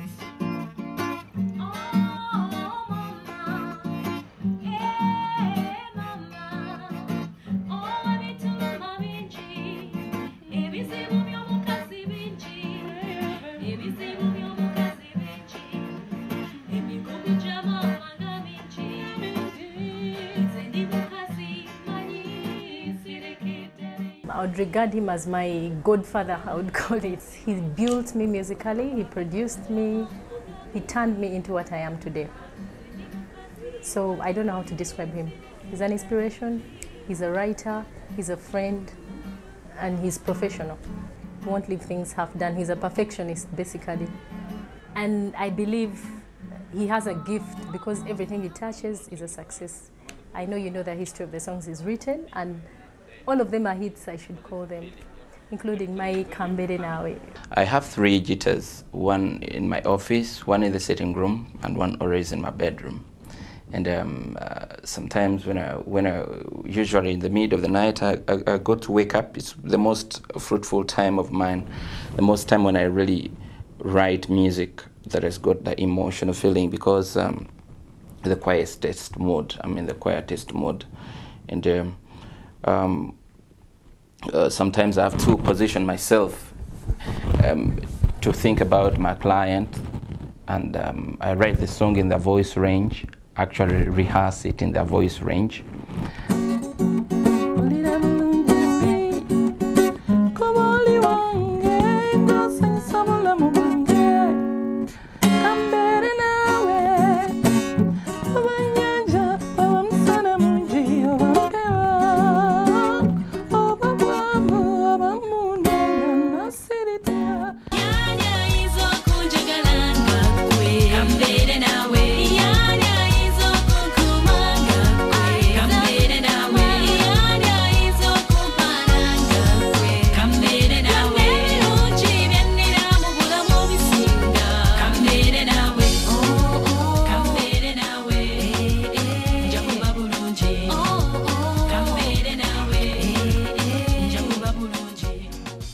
During his leisure time, Silver enjoys working out.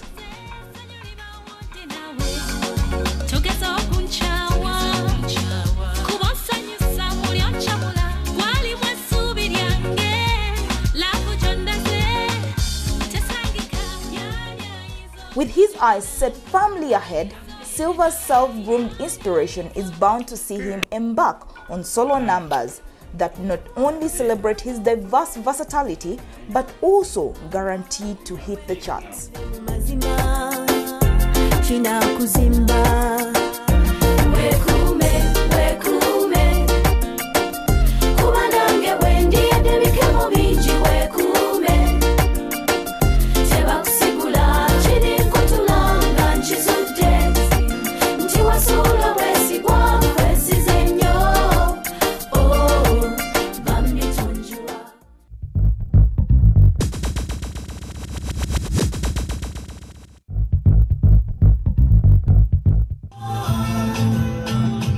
Coming up on Rendezvous.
Coming up on Rendezvous, we count down the hottest 5 local music videos.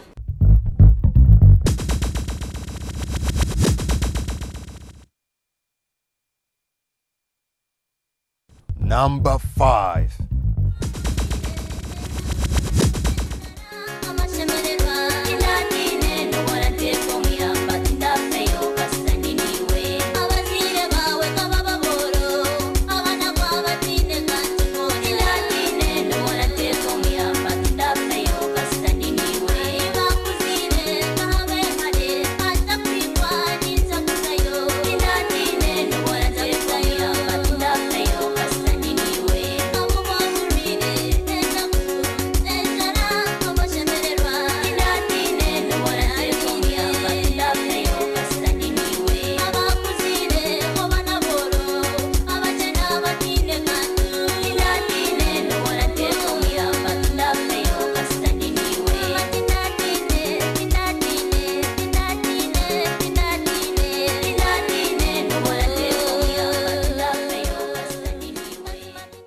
Number 4.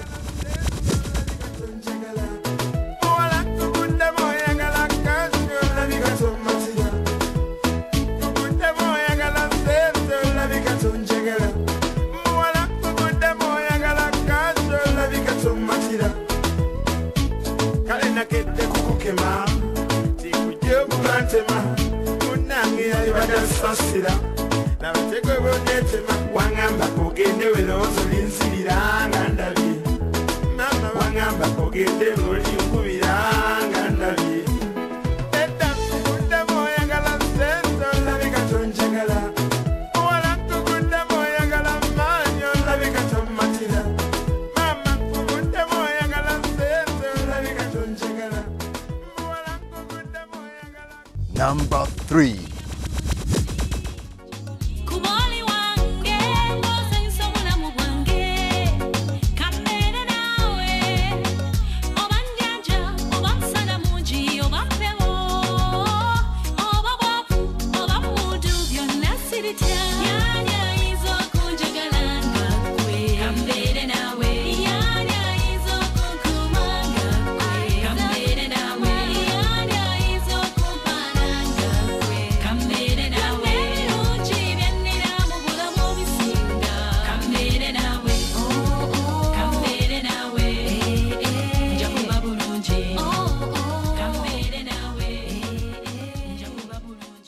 Number 2.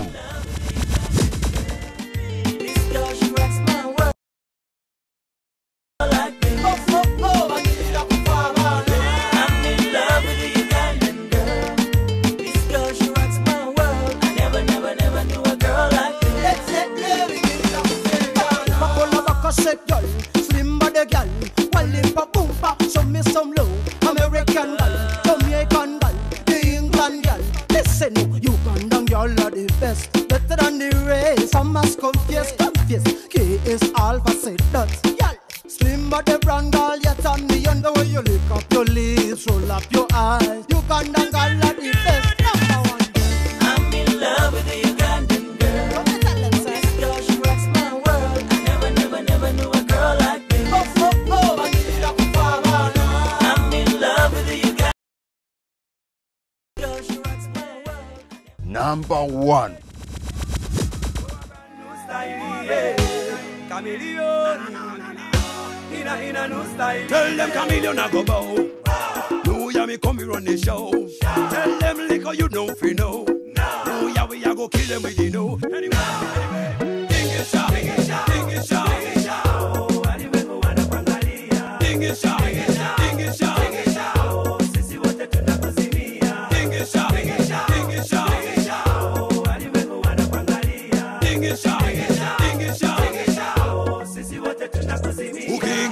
Kila mtu anakufai, kila chali anatamani kukubai, ulivogea na mimi acha vibaya karibu ni dai. You so wonderful beautiful girl, natamani kuone Monday to Sunday, lakini bado na promise ati someday nakusubiri, unapendeza baby anyway.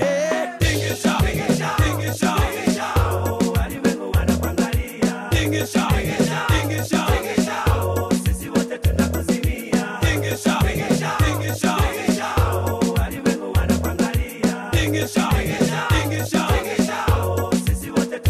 Well, I love the way you wiggle and you whine. My dream is one day you'll be mine. I wanna be the man that you will spend with your time. I wanna be your sugar, wanna be your sunshine. Voodoo girl, wine as you pose. No wonder Valentine you get a bag of rose. Wanna caress you from your head on your toes. Treat you tender, go anger your foes. Tingisha, tingisha, tingisha, alimwengu wanakuangalia. Tingisha, tingisha, tingisha, sisi wote tunakuzimia. Tingisha, tingisha, tingisha, alimwengu wanakuangalia. Tingisha, tingisha, tingisha, sisi wote tunakuzimia. Dada na furahi kitingisha paka chini kwenye flow. Mwili wako unapendeza unaua jo. Coca-Cola bottle shape no man will say no. Haki ya Mungu no man will say no. Ndani ya club ndio wewe kila mtu anapata. Soma tu kwenye vinywaji utapata. Unachomoa hela kama wewe karata. Unapendeza hata DJ amedata baba. Tingisha, tingisha, tingisha, alimwengu wanakuangalia. Tingisha, tingisha, tingisha, sisi wote tunakuzimia. Tingisha, tingisha, tingisha, alimwengu wanakuangalia. Tingisha, tingisha, tingisha, sisi wote tunakuzimia. Alimwengu wanakuangalia. Sisi wote tunakuzimia. Alimwengu wanakuangalia. Sisi wote tunakuzimia. Tingisha, tingisha, tingisha, alimwengu wanakuangalia. Tingisha, tingisha, tingisha, sisi wote tunakuzimia. Tingisha, tingisha, tingisha, alimwengu wanakuangalia. Tingisha, tingisha, tingisha, sisi wote tunakuzimia. Well, I love the way you wiggle and you whine. My dream is one day you'll be mine. I wanna be the man that you will spend with your time. I wanna be your sugar, wanna be your sunshine. Well, I love the way you wiggle and you whine. My dream is one day you'll be mine. I wanna be the man that you will spend with your time. I wanna be your sugar, wanna be your sunshine.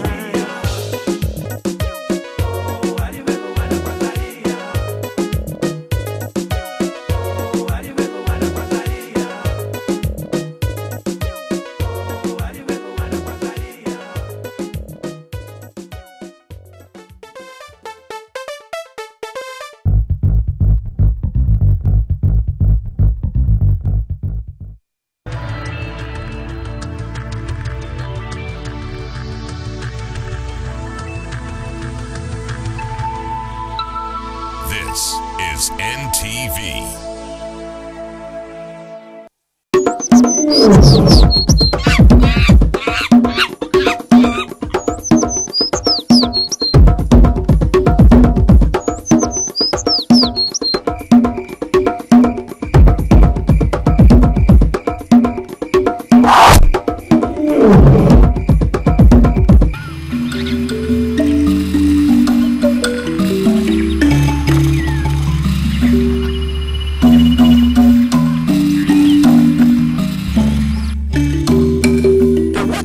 is part of the antelope genus and is native to Western, Central, Eastern and Southern Africa. It has a reddish-brown shaggy coat which progressively grows darker with maturity and a white bib under the throat. It is generously covered with thin brownish oily grease that has a distinct musky odor. It's easily recognized by a distinctive white band on the rump encircling the tail and the long, bowl-shaped ringed horns of the male, which go up to 100 centimeters long.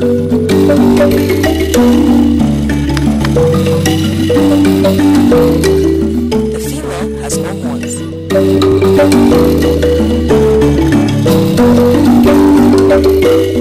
The waterbuck stands up to 1.3 meters at the shoulder and weighs from 160 to 240 kilograms. The waterbuck roves in small herds in marshes, scrub and savanna areas near water, where they mainly eat grass and require large quantities of water, hence their partiality to water bodies.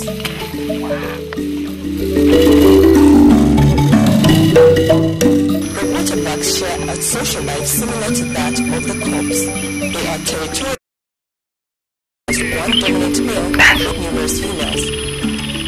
Young males form bachelor herds, which are a training ground for the bucks to perfect their skills in order to go and fight the dominant male and take over the herd of females.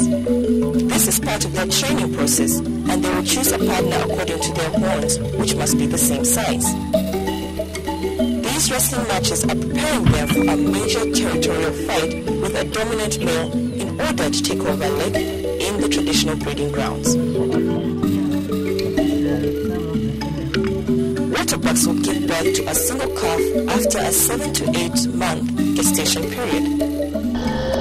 Waterbucks have a lifespan of 18 years.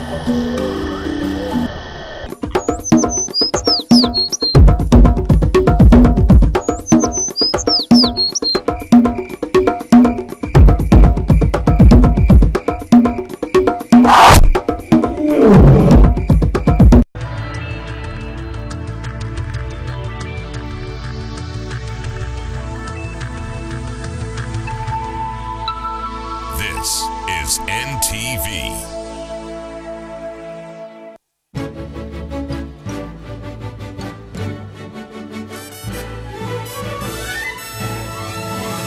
Welcome to this edition of the Art and Design Show.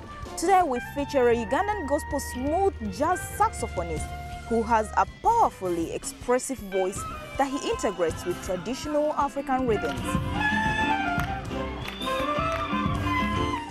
And we hook up with one of the 10 finalists of the Reds African Fashion Awards to find out what he went through preparing for the competition. These and more stories coming up.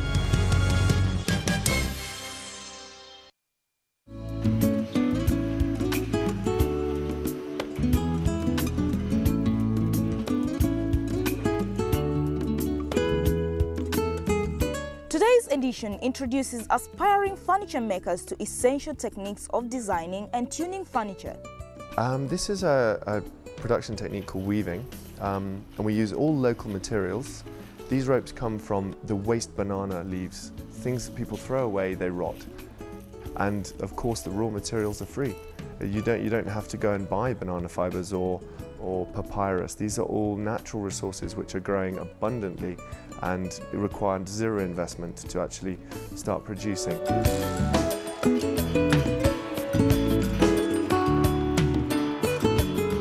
Within our company we buy processed timber, and we then have machines here which convert it into the specific sizes we need for the projects which we're doing. Again, there are a huge range of timbers available here. We specialise mainly in hardwoods. We have basic machines at the moment which I think you saw earlier, actually plane the timber down to a usable level, and then the carpenters take it on. And that's where a number of our hand tools begin to get used. We have planes, we have chisels, hammers. It's a huge array depending on the actual product you're doing. On top of that we have drill machines, we have sanding machines, we have a number of different items which are used in very specific areas. There's a huge range of obviously designs that you can do. I mean, we incorporate weave into our designs, metal, so the timber doesn't always stand alone. All of our products go through a very sort of industrious finishing process, which goes through 3 different sections of hand sanding, different levels where the product is taken down to an absolutely perfectly smooth finish. It then goes through to our spraying section, and they'll put on a sealing coat of sealer, which basically cures the timber completely, so that you're not going to get any problems with doo-doos in the future or any insects or anything. Based on examples in the historic colonial times, our cup features fine joinery and simple designs. It's a very European design that we go for on the whole. It's a very simple design. The concept normally comes from most of the European ideas that are around at the moment. But it's all made locally and all made by local artisans. All pieces are designed to clients' particular requirements, and the staff are always collaborating closely with the client to achieve precisely the desired result. Clients have got an amazing imagination. They want all sorts of things to happen, which is good fun for us, because we then have fun with the designs, and we make sure that those structural rules, those standard structural rules, are applied to the design the client would like. A lot of interior furniture depends on where exactly you're going to keep it and on what your existing decor looks like. I like to see a lot of harmony with colour, with a softness to all the furnishings that go into a room, a very natural look, and something that's not too overdone. I think the main thing is to think about the piece of furniture that you're having made. What is the use of it? How much use is it going to get? If you're going for a sofa where you've got children in the room, you're not going to want to go for a very light colour where they're going to scramble all over it, perhaps get it very dirty very quickly. You've got to think about the use of the furniture itself and go for something that's practical at the end of the day. Also, something that's removable for washing is very helpful on that side. If your home looks the same year after year, then it's time to give it a little change. Home trends tend to change quite rapidly, especially in sort of European environments. They change virtually with the season. We don't have seasonality here in Uganda in the same way, so trends don't need to change quite so rapidly. But where you've got your seasons changing, people tend to change from rich, bright colours through to pale colours, depending on what the season is. In the hot season, a cool, airy look is appealing, so bare floors and naked windows are perfect for warmer months. Floral arrangements of pine and holiday colors can be changed for light, colorful ones in the hot season. Put away dark brass or pottery containers and bring out clear glass or crystal vases. Be sure to put garden magazines and flower books out on the coffee table in the hot season. That will help bring the outside in and add color to your interior. In the cold season, put warm blankets on the chairs, but the look must be light and uplifting. Changing with the seasons gives you an opportunity to get out some long-lost pieces to the center of attraction for a while. And now that the temperatures are warm, throw in some soft cotton or silk. You will be surprised what a difference just a small change can make. I think people are starting to understand what they actually have here in Uganda to work with, and using their own local materials and their own local artisans is giving them a completely different feel to their homes.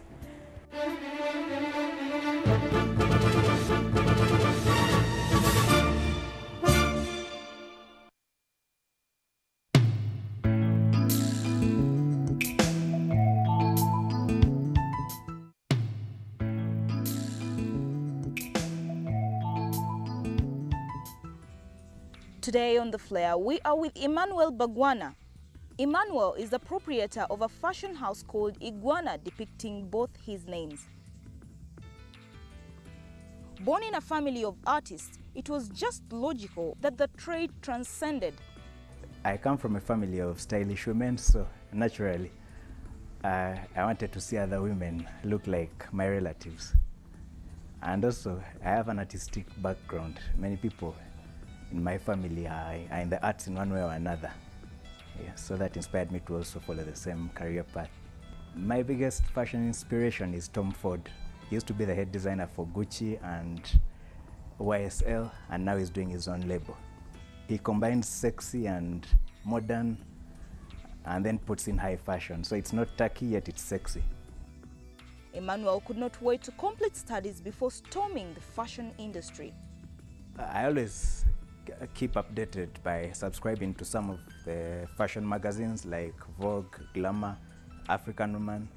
So that keeps me at par with the trends, but I also put in my own creativity to give it an iguana stamp, to make it Ugandan and iguana. Yeah.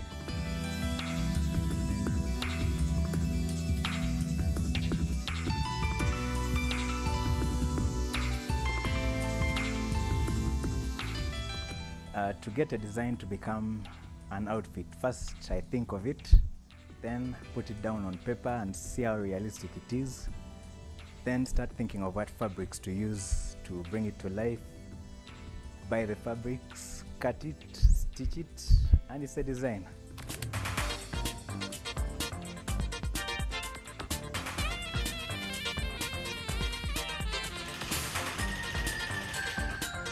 In collaboration with nature, Emmanuel showcased his first designs at the Uganda International Fashion Week.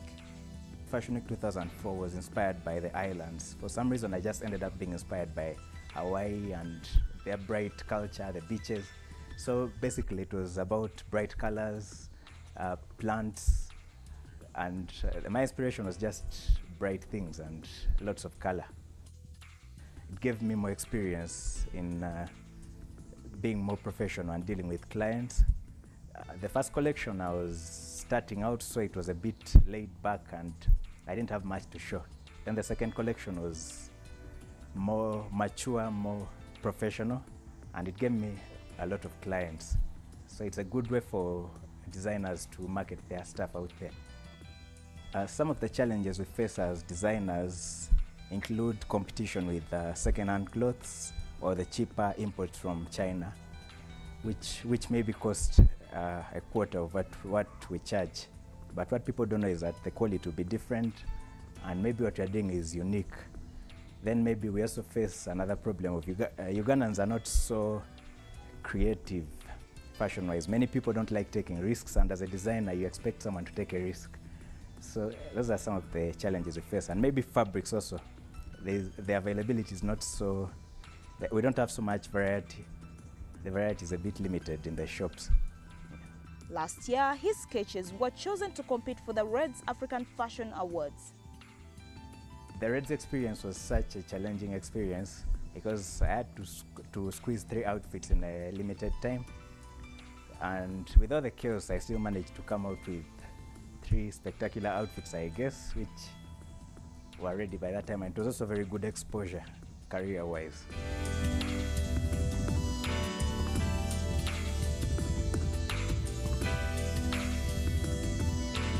I've learned as a fashion designer that the most important thing is quality.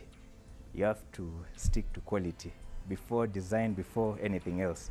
Quality is a priority. So as I've gone on learning and improving on my skills, I've perfected on quality. Ugandans take fashion shows as entertainment, which is wrong. Fashion shows are business. It's like going for a trade exhibition, going for a factory exhibition, or going for a tractor exhibition. So fashion shows should be places where you go, you look at garments and see what you could buy or what you could order for your store in bulk. But Ugandans go there for entertainment. It's more like a concert. Emmanuel didn't win the award, but the fact that his designs showcased left no doubt that the young designer is looking at no limits.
The individual we feature today on Performing Arts is a saxophonist addicted to the instrument and energy of the sound it produces.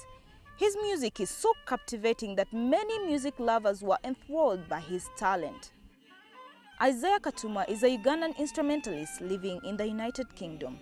This gentleman definitely has a story to tell. I should say, and in a lot of respect and honor to a man who played a very big role. He's called Mugero Washington. He had a school. They didn't have much to do with music. They was just studying it up. With my mother not having no clue where school fees was coming from.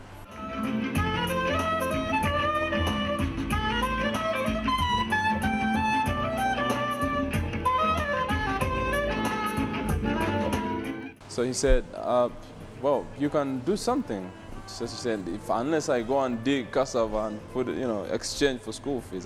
He said, okay, just let's try it out. So one time down the road, the cassava was not coming out. And my mom went, I can't afford. So he said, okay, just bring him, but he will have to study while helping us and working, and for that, don't worry about the money. But he was going to be staying here. During the holidays, he will be working in the school band because the school band was commercial. And it was interesting. It was a bit hard because this gentleman was involved. I think he was a veteran of the Idi Amin, army, but he was a teacher as well. So it was interesting and a challenge because his kind of love was not the normal. He had to beat you up seriously in order to say something small. But he had to teach me the hard way. I mean, we used to wake up 4 o'clock, have to run down to about 1 kilometer, 2 kilometers. A kid, and you're carrying drums, and he's saying, I'm giving you fitness.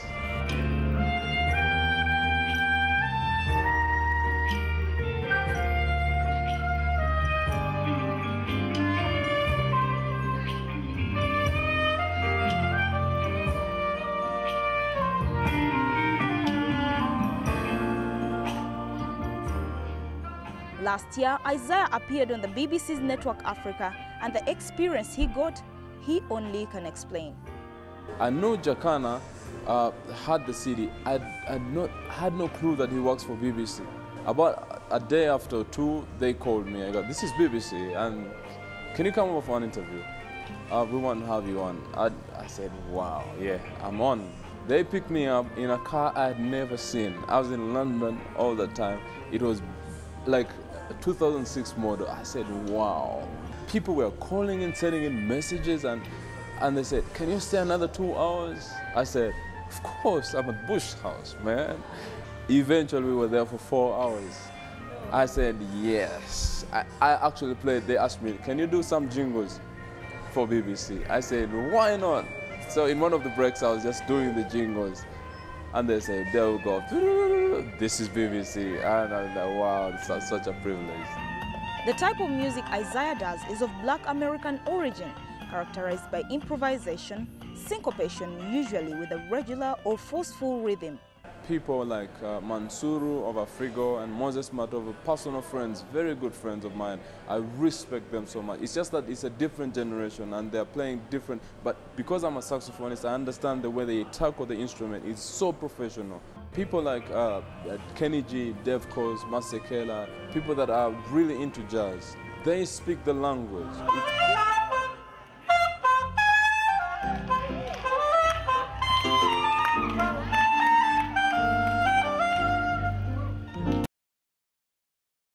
As a Ugandan gospel smooth jazz saxophonist, Isaiah has developed a powerfully expressive voice that he integrates with traditional African rhythms.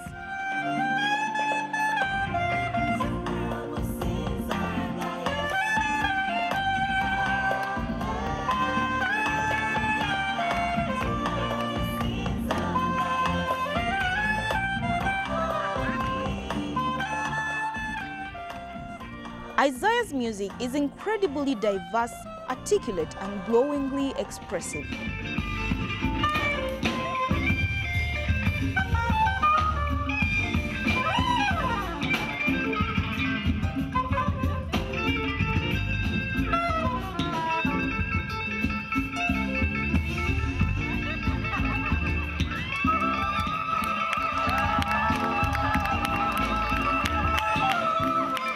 Number one is my wife, Sheila. She does running up and down, and I really want to appreciate her. In fact, she's featured on two of the songs where she's singing leads, and my son, of course, who is always encouraging me to play the saxophone. Put your hands together for Isaiah! Come on! The show went on for 2 straight hours. Isaiah, however, didn't have to stay on stage the whole time, but he did anyway.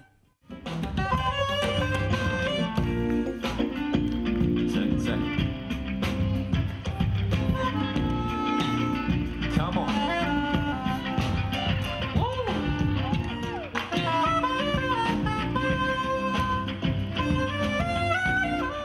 Good evening, ladies and gentlemen. I hope you're having a fantastic time so far.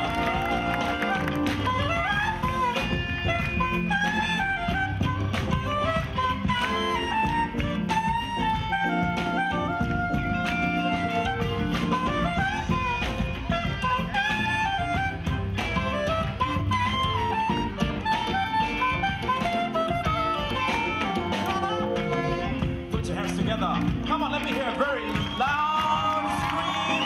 Applause, applause, applause, applause.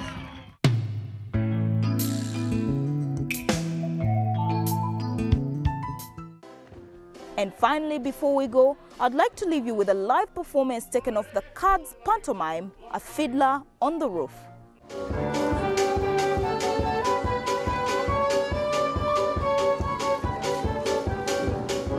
Matchmaker, matchmaker, make me a match.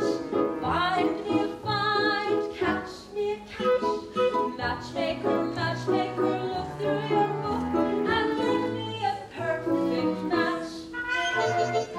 But Mama, the man she finds, the last one was so old and bald. He had no hair.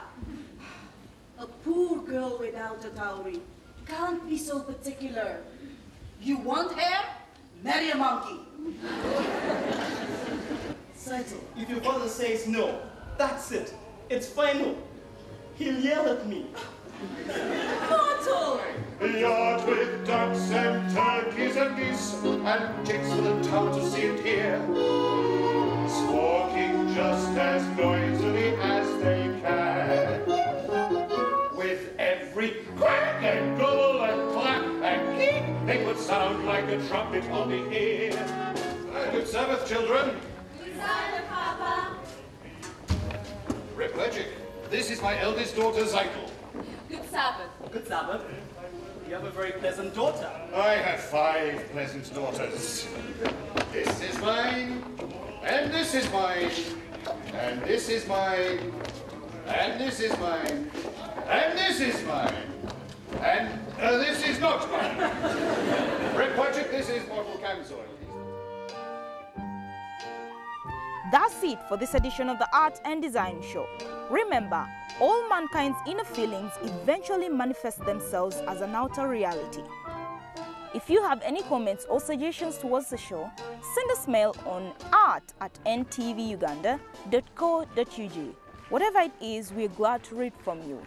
Join us next week. Until then, goodbye.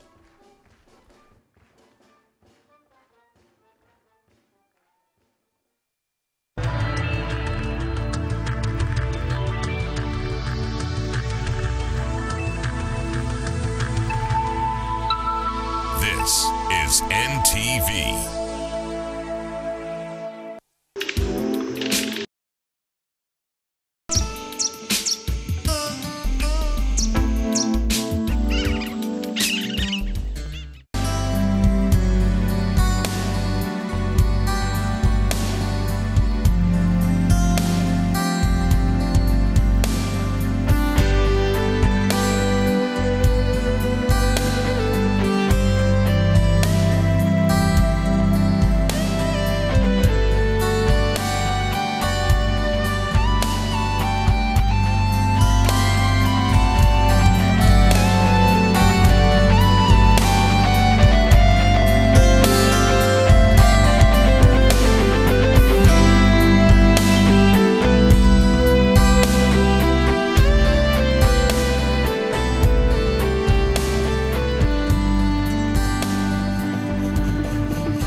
Combination here, y'all. Feel it. Be televised, feel me. Come on. She with shampoos a lot. Several mornings she shampoos my locks. Always have my back, she stand true to that. Real type of loving, thank you for that. Yo, run barefoot without no shoes and socks. Cause she keep herself clean, man, I got catch no rush. And she love me for real, man, I feel have no cash. And any little thing and from a splish, she splash. Yo, all this blinging is like you forgot. Use cheddar as the bait, then you recruit the rat. So we listen couple speech of Martin Luther chat. Dennis Brown, Bob Marley and some super cats. Yo, it seem like she live upside the Duke shop. Cause she don't have a scratch, it's only beauty spot. When one duty start is when one duty stop. 1 9 to 5, 1 5 to 12 o'clock. You see me?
can go and hang. She's bad-mannered. The intrigues, plots and counterplots that saw Margaret Ziwa elected the Yala Speaker against the wish of the NRM.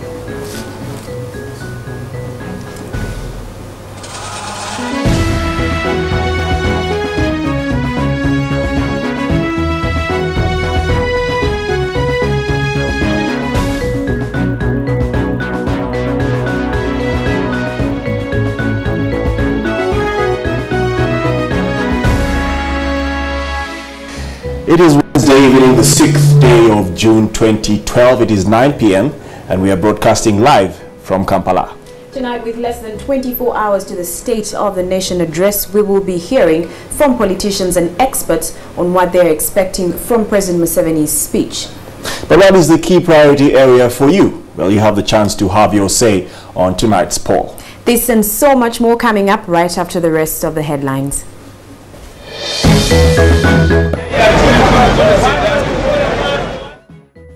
The hunger strike that never was. Police foil an attempt by the mayors of Kampala, Entebbe and Wakiso to stage protests. Gunshots rent the air in Ruwaga division as police clash with residents over a KCCA eviction exercise. And all set for the State of the Nation address tomorrow. But what are your expectations?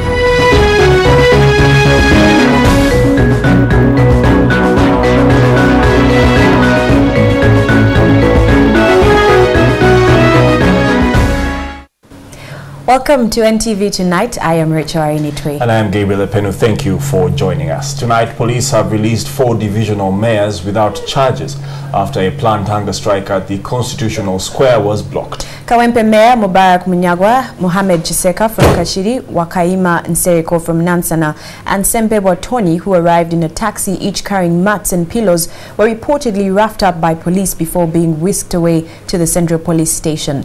Their plan was to camp at the Constitutional Square to protest the alleged mistreatment by police towards the Lord Mayor of Kampala, Elias Lukwago.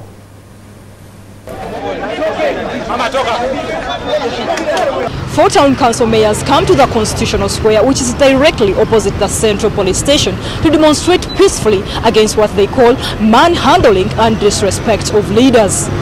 What happens next? Is it something worth writing home about? Shortly after 10 a.m., 4 smartly dressed mayors Mubaraka Munyagwa from Kawempe, Mohamed Chiseka from Kakiri, Wakaima Nsereko from Nansana and Tony Sempebwa disembarked from this taxi, which appears to have had no other passengers.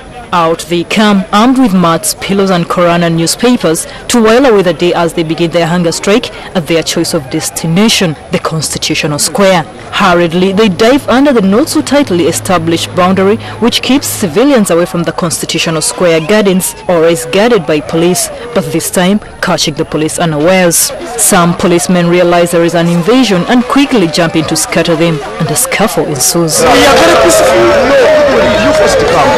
Don't touch me. I've told you don't touch me. Don't touch me. Don't touch me. Excuse me, gentlemen. We come with the IGP. We are mayors. We are peaceful. We have come to the Constitutional Square. Let's go to Kawempe. No, I can't. For me, I'm staying here. We are staying here. No. The 4 are whisked away to the Central Police Station. But look at why is he taking my pills? When the commander heard that they were actually at Constitutional Square, he called them to CPS, and we had a very fruitful meeting with them. The 4 insist that they were manhandled. However, police say that they engaged them in a friendly chat and handed them back their belongings. Mayor Mubaraka Munyagwa is on record in our meeting for having praised the police to handle them in a professional manner. The much needed apology was not forthcoming. So long as the investigations are done and we discover that really there was a mistake on the side of police, we have no problem with that. The hunger strike has been put on hold until the mayors formalize their demonstration in a written statement to the police on how they plan to carry out their demonstration. Florence Nalimba, NTV. Police today clashed with residents of Kaboa village in Rubaga division who were protesting the purchase of land there under unclear circumstances by a businessman, Moses Mayengo. The residents claim the said land belongs to the Kabaka of Buganda. Police had to fire in the air and lob tear gas to disperse the agitated residents after they injured a police officer who was part of a team trying to avert the destruction of a building belonging to Mayengo. It is said that Moses Mayengo, who allegedly bought the land, was warned by the Katikiro of Buganda not to go ahead with the construction of this building. This morning, however, KCC officials from Lubaga division, together with their counterparts from Buganda Land Board and other youth in the area, proceeded to demolish the structure. The head of CID at Wankulukuku police station, who tried to stop the group from breaking the building, was attacked in the process and was only saved by journalists at the scene. It was after this that he called for reinforcement, and this is what followed.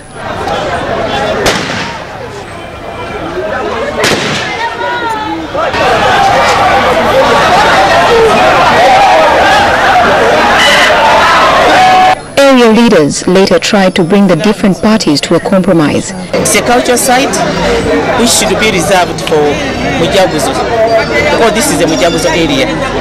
So important to some of us who value the cultural sites. Uganda board tenabakwata ku ssente za muntu kyekifu kya nnono tetukkirizaako muntu yenna. Lubaga RDC Zaina Mwonge had it rough too after residents accused her of conniving with Mayengo to take over the land. Calm was restored after a container belonging to the businessman was relocated. Residents also vowed not to relent in their efforts to demolish the building.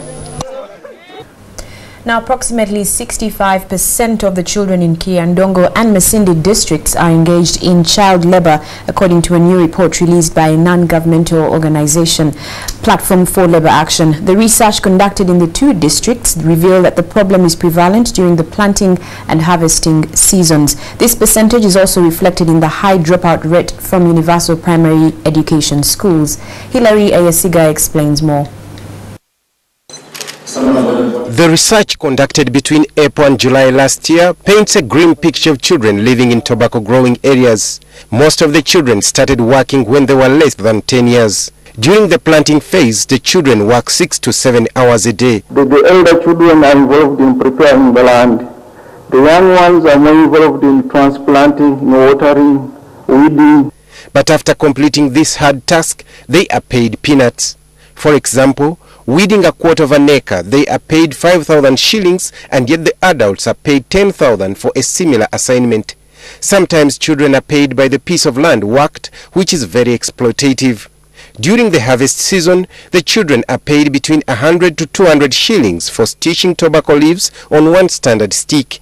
All this is done at the expense of going to school. Those parents who are having this tendency of allowing their children not to go to school because they're harvesting tobacco, they are really penalized for that. Cannot monitor when there is no facilitation. Besides having compromised education, most children suffer health complications, physical and psychosocial abuse. However, in order to curb this problem, the local leaders are calling upon the line ministries to provide them with logistical support to monitor the farmers and rural schools. Hilary Yesiga, NTV. Tonight, the ruling NRM party is still coming to terms with the surprise election of Margaret Ziwa as Speaker of the East African Legislative Assembly, despite the party having fronted Dora Byamukama as its candidate. Today, details continue to emerge of how internal divisions and differences within NRM could have led even some top government officials to campaign against Byamukama. And Byamukama's disappointment was displayed publicly when she refused to shake hands with Ziwa after being sworn in and even went ahead to throw her bouquet of flowers to First Deputy Prime Minister and Minister for East Africa Affairs Eria Kategea, suggesting that the minister could have played some role in her defeat. Jingo Francis will bring you that story in due time as we proceed with this bulletin. We'll take a break right now and return with more news. Do stay with NTV Tonight.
NTV.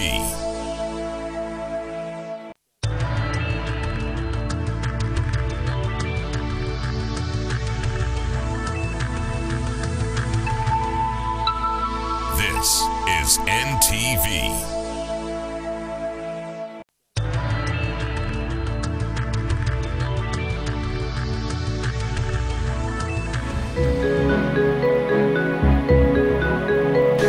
Welcome back. You are watching NTV Tonight. Let's now go and have a look at some other stories making the news across the country tonight.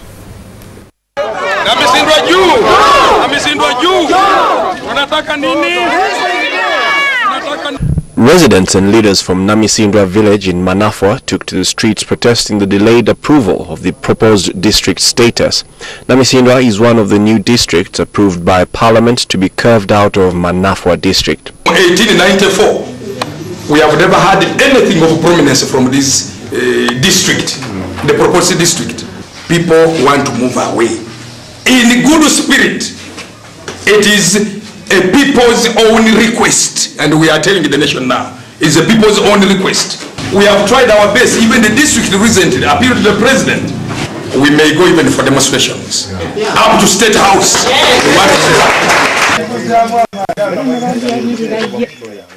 Meanwhile, residents of Michena district in Bambula County woke up to shocking news of the death of one of their own. Wilson Semakoba, aged 42, was found dead in his bed. Residents suspect he committed suicide by taking poison believed to be pesticides. One of the deceased friends said that Wilson was always threatening to kill himself after he lost his wife to HIV/AIDS. mbadde nsaba buli muntu yenna abalabye nga atuuseeko ekizibu ekyo yeyunira eddwaliro agenda asobola okutandika okunywa eddagala asobole okukuuma obulamu n'okutegekera abaana be. Elsewhere, Kayunga police in conjunction with the local authorities in Kangulumira sub-county have arrested a man who had been impersonating as an official from the president's office. Bring those head teachers who say I've been moving money from within. Because that's it. That's punishment. That's not the allegation. No, that it's an allegation. He's the other man. It is alleged that Michael Walekwa Kabole has been soliciting money from headmasters of Universal Primary Education schools in Kayunga. Walekwa was arrested and taken to Kangulumira police station for interrogation. So this person has been moving around in schools and trying to say that it comes from evaluation office, from president's office. So now he's going all around their schools trying to evaluate them. I hear that even there is an allegation that he could even embezzle some funds from these people. He could get some money from these people.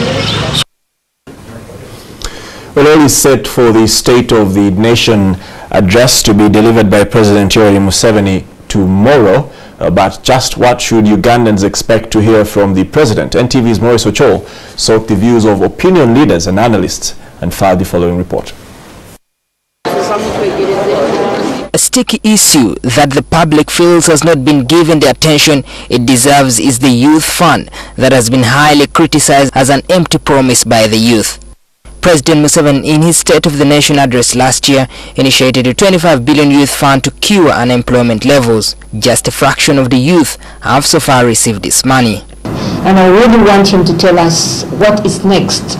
Was that just a one-off thing? The 44 billion was just a one-off thing for the young people, or it is a continuous program? So that we set very clear guidelines and we follow the guidelines. The youth that we're talking about, many of them are not educated. Many people also expect the president to double his efforts in the fight against corruption that has now eaten through the moral fabric of the society. So if we fight corruption, we should be able to come up with a better way of implementing use and UPE. And it is absurd that many were mentioned, others were found guilty. I expect the president to comment on the status of the economy, especially we have had a lot of challenges with inflation.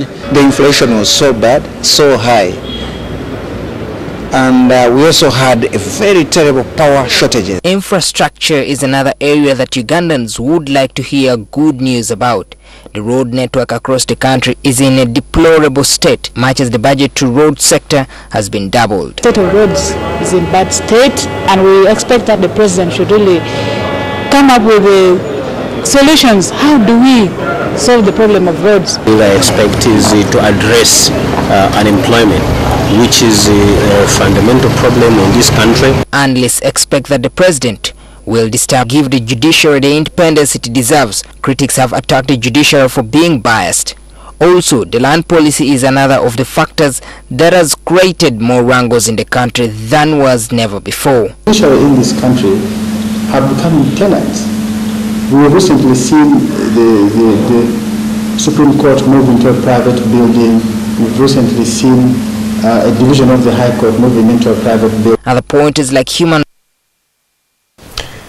Indeed, tonight the country eagerly awaits to hear from the President in tomorrow's State of the Nation address, and that is the focus of our interactive segment NTV Poll tonight, in which we would like to hear from you on what your expectations are.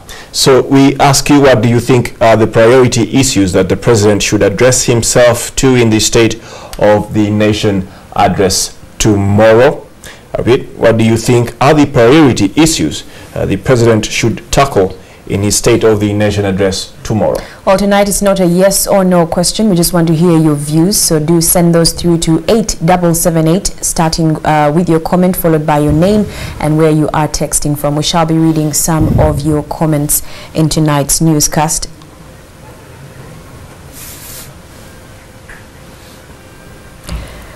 All right, now we take you back to our top story tonight. The ruling NRM party is still coming to terms with the surprise election of Margaret Ziwa as Speaker of the East African Legislative Assembly, despite the party having fronted Dora Byamukama as its candidate. Today, details continue to emerge of how internal divisions and differences within NRM could have led even some top government officials to campaign against Byamukama. And Byamukama's disappointment was displayed publicly when she refused to shake hands with Ziwa after being sworn in, and even went ahead to throw her bouquet of flowers to First Deputy Prime Minister and Minister for East Africa Affairs Iria Kategaya, suggesting that the minister could have played some role in her defeat. Jingo Francis has just returned from Arusha with that report. 2 days before the swearing in of the newly elected member of the East Africa Parliament, news of Margaret Ziwa's candidature stunned the NRM establishment. The expected Dora Byamukama would go unopposed, even when a candidate from Burundi, Ashifa Mosi, attempted to step in, but on the advice of President Pierre Nkurunziza, she pulled out. The nomination of Margaret Ziwa also came unexpectedly from Nusurati Peru from Uganda. It was a difficult moment for Ziwa and her husband, Captain Francis Babu, who waited for the person to nominate her after the clerk pronounced himself 3 times. But to everyone's surprise, Nusurati Peru stood up, and this left many in shock, for they had expected Dora Byamukama passing unopposed. The first count of the vote put Ziwa at 27 against 18. The rules require that one has to garner 30 votes out of the 45 voters who constitute representatives from the 5 member countries of the region. And after a repeat of the vote, Ziwa emerged winner with 33 votes against 12. After being sworn in herself, Ziwa embarked on her first duty as a speaker, and that was to swear in the new members. And when it came to Dora Byamukama's turn, she declined to shake Ziwa's hands after the swearing in or take a banquet of flowers from the speaker, as was the case from every MP being sworn in. Instead, Byamukama picked the flower from someone else and proceeded to drop it to the First Deputy Prime Minister and the Minister for East African Affairs, Iria Kategaya. She can go and hang. She's bad-mannered. That's all. She's just a bad-mannered girl. She's bad-mannered. How could she throw flowers at me? I'm senior to her in many years, seniority in the government, knowledge about the region. If anybody lost any dignity to us, I will lose a dignity. After all, if you go to elections, must you win all the time? Everybody was shocked to see her throwing flowers at me. First of all, refusing to shake the hands of Margaret Ziwa, who had won. And later, lawmakers traded accusations of backstabbing.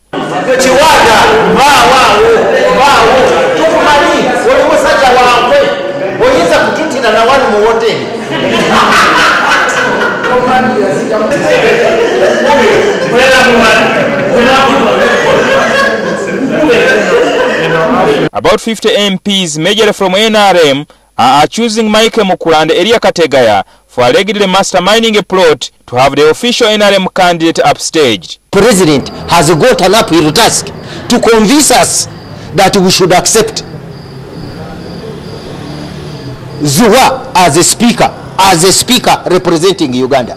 Has happened, and for me, I think as Ugandans we shouldn't fight. We should say the seat has come to Uganda, and we have ended up actually with now a speaker of East African Legislative Assembly. When we also have a female speaker in Uganda. So to me, have been betrayed, most especially our NRM. What is going to divide us the more is the cliques and hypocrisy amongst the top ranking people. Put them behind us and focus on the future, on the integration of the East African community, fast-tracking the political integration. I want to request and ask for the support of all the women to Honorable Ziwa to ensure that she performs her task diligently. Meanwhile, Ziwa basked in the glory of her victory, simply stating that it was down to her campaign strategy. The election of the Speaker of the East African Legislative Assembly has left members of the NRM divided over the matter. But the winner of the election, Margaret Ziwa, says she is ready to reconcile with the members who are aggrieved over the matter. Jingo Francis, NTV, Arusha, in Tanzania. Now, Toro Kingdom officials and subjects this morning flocked to NTV International Airport to welcome back home the King, Oyo Nyimba Iguru II, and the Queen Mother Best Kemigesha. In an interview with NTV, the Queen Mother and King Oyo spoke about preparations for the royal wedding as the Princess Ruth Komuntale is set to tie the knot next month. They also denied reports that the Queen Mother had been arrested while in America.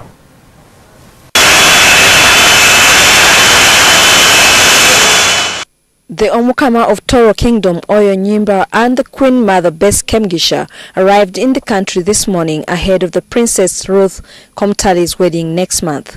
They were welcomed by Toro Kingdom officials and subjects, who included an entourage of ministers and elders.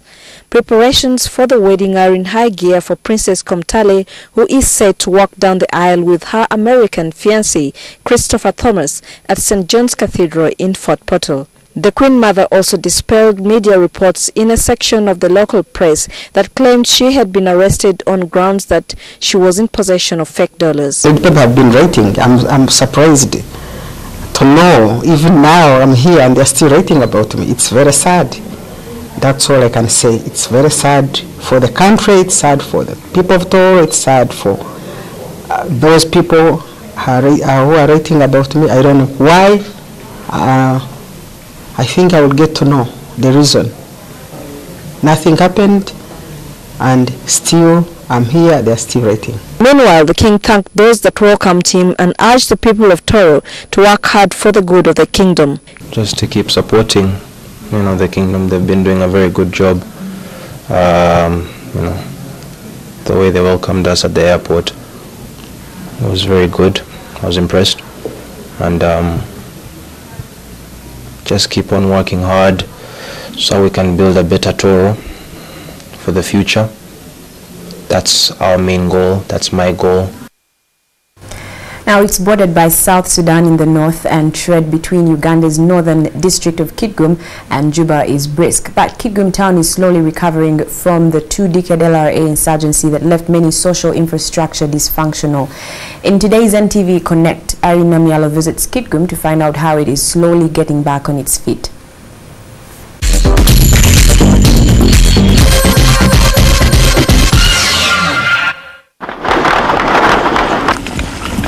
Kitgum is one of the districts in the Acholi sub-region that was badly affected by the two-decade LRA insurgency. A considerable number of people in Kitgum were displaced and hundreds lived under very deplorable conditions in the internally displaced people's camps. But 10 years since the 2006 signing of the ceasefire agreement between the government of Uganda and the Lord Resistance Army rebels, plus the LRA cessation of hostilities agreement, returnees are now settling down to begin a new life. Many residents have built new homes and tilled acres of land for crop production. When you look at the social services, say the water point, safe water coverage, during the time of the conflict, most of the people were in camps. So you get most of the service points were like in those camps. So the return sites, like the villages, had challenges of safe water coverage.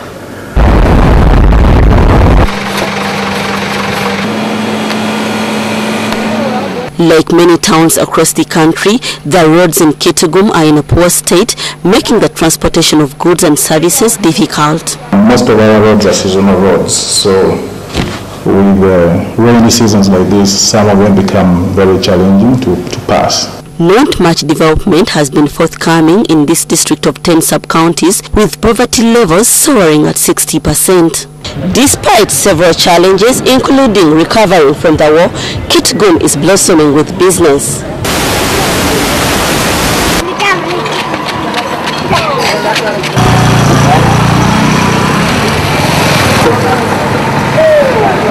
The morning hours in Kitgum are the busiest, with business community dispatching goods to different parts of the country.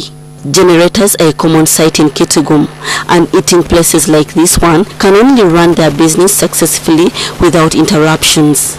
You find that when going to buy fuel, it's very difficult to get. At times even the prices are high. Some petrol stations are not able to provide fuel, so you have to move a distance whereby more costs are to be incurred. It is basically town council that is well serviced with electricity from the national grid. But in the plan, they plan to connect the farthest sub-county in the eastern side with Karamoja, that is Orom, via Namukoya and all that. Although the actual implementation has not yet started, but I think it is in the plan. The tax park is one of the most busy places in Kitgum, with trucks waiting to load and transport goods and services to various destinations. Wheelbarrows, commonly known as gadi-gadi, are being used by people who can't afford to hire the trucks.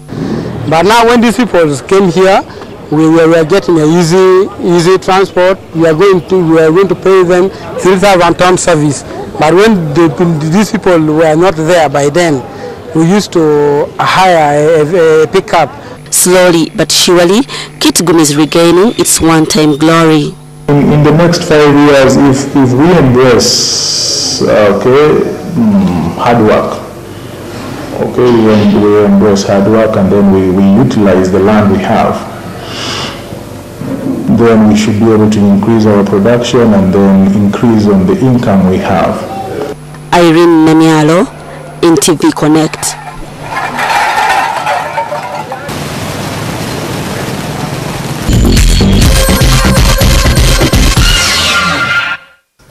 Okay, now for a reminder of our NTV poll question for tonight, and we shall be reading your responses at the very end. Well, the question is, what do you think are the priority issues that the President should address himself to the state tomorrow? I repeat, what do you think are the priority issues that President Museveni should tackle in his State of the Nation address tomorrow? Well, tonight is not a yes or no question. We just want to hear your views, so send those through to 8778 and followed by your name and where you are texting from.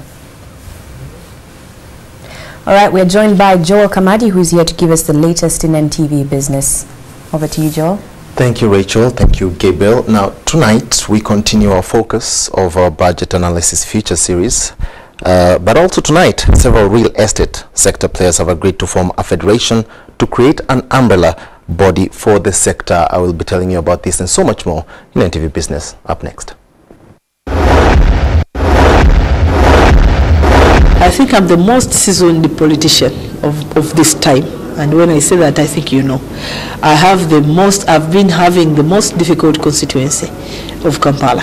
And I've always held it with achievement.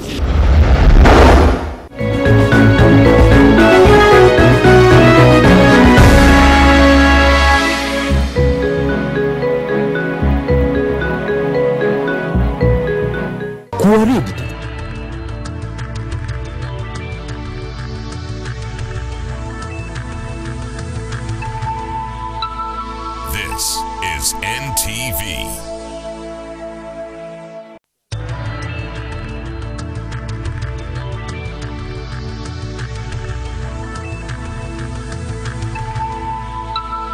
This is NTV.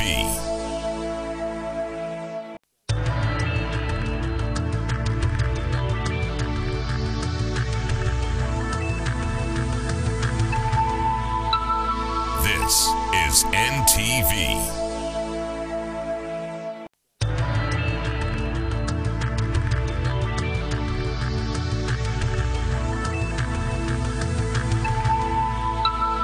This is NTV.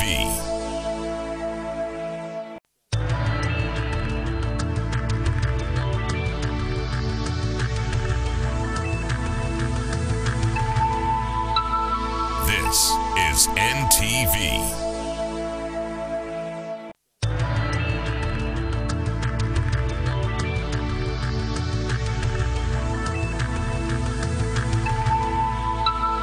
This is NTV.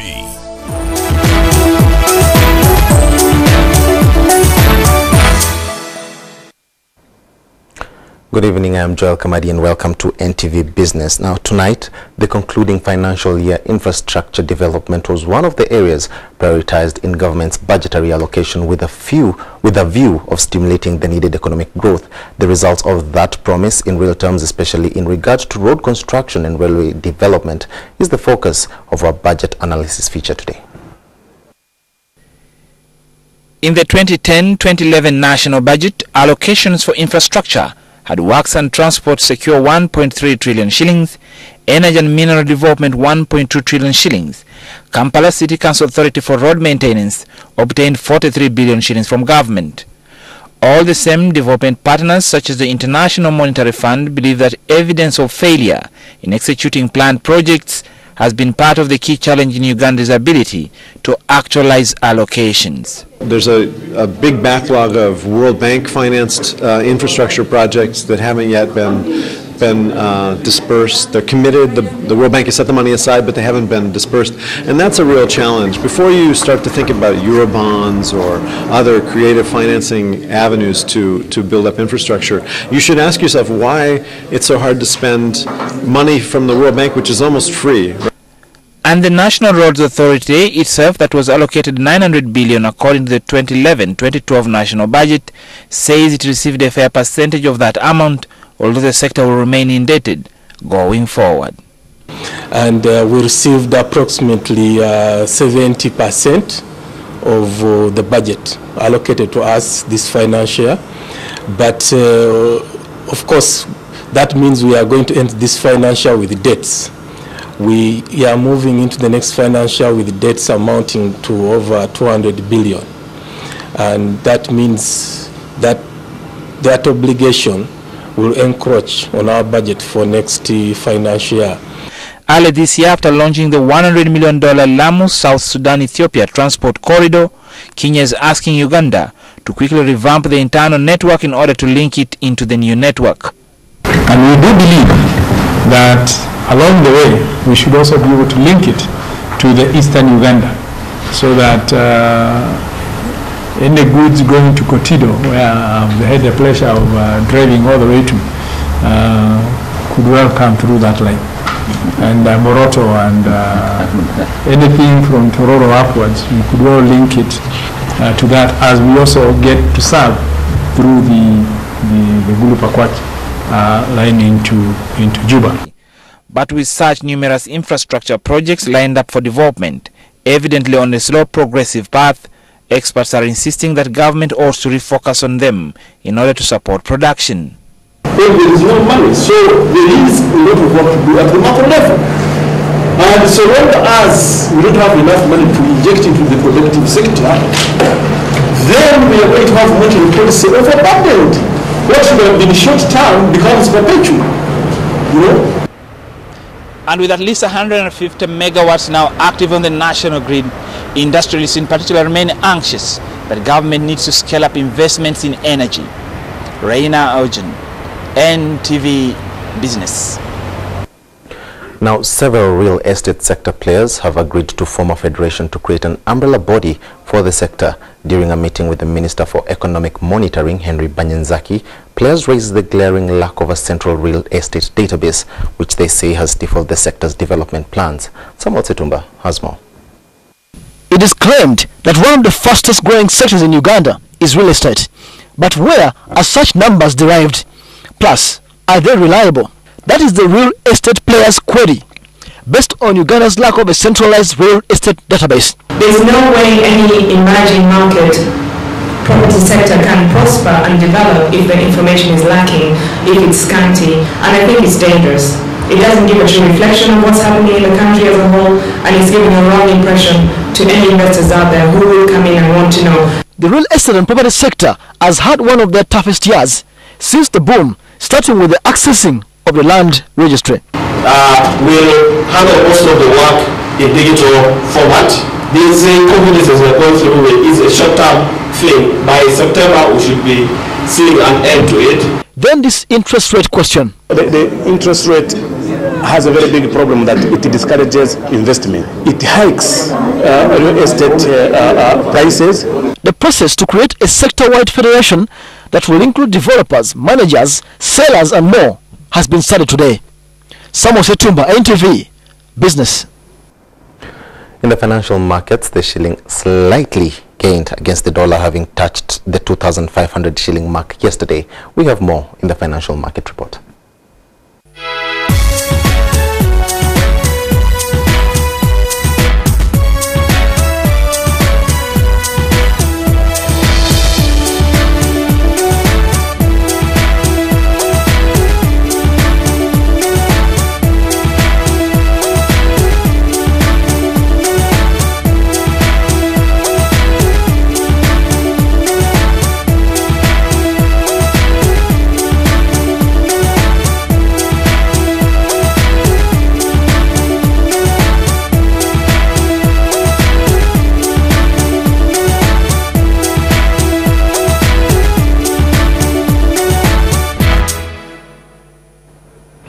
And finally, in NTV Business tonight, the slow pace at which local businesses, especially in the SME docket, are adopting ICT systems has been a key limiting factor to their growth.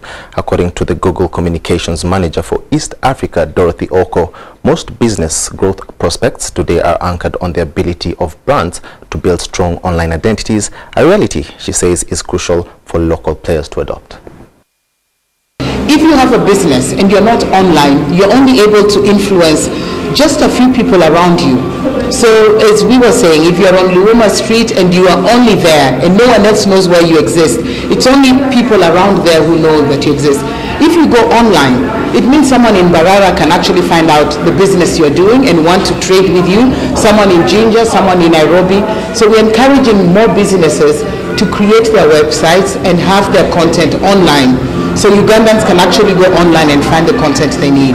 With the current boost in e-commerce, maximizing sales through online advertising is becoming an increasingly attractive choice for small-scale business owners. By advertising their products online, the company can gain access to millions of potential buyers who would not have known about them. Thus, online advertising gives an extra competitive edge to marketing strategy. If you are an entrepreneur and you're not online, or even if you're a small business person and your business is not online, then you're not able to make money. You need to be online because the world is no longer a small village. Your market is not just Kampala. Your market is not just Uganda. Your market is not just East Africa.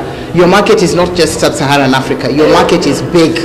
It's the whole world. And when you're online, you're able to actually get everyone to be able to look at your content.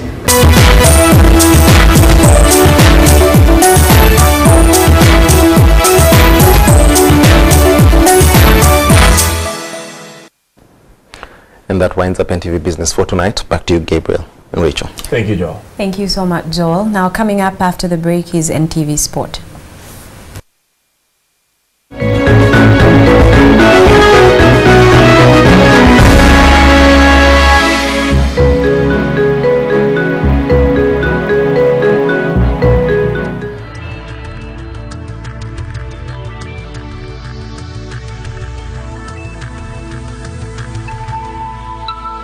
This is NTV.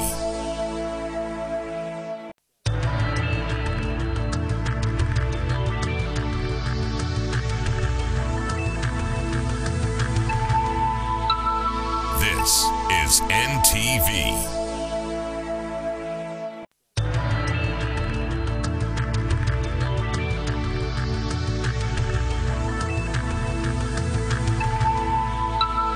This is NTV.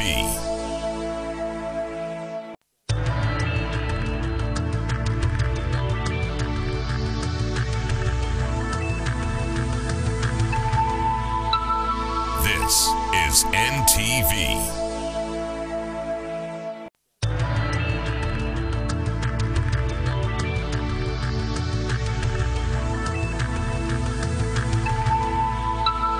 This is NTV.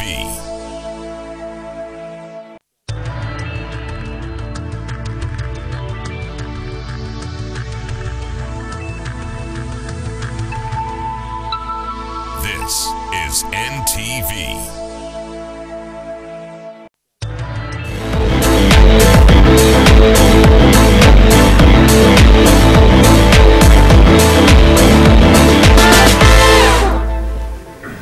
Good evening and welcome to NTV Sport. Now, the Uganda Cranes arrived home from Angola last night and this morning embarked on preparations for their second World Cup qualifier engagement against Senegal this weekend.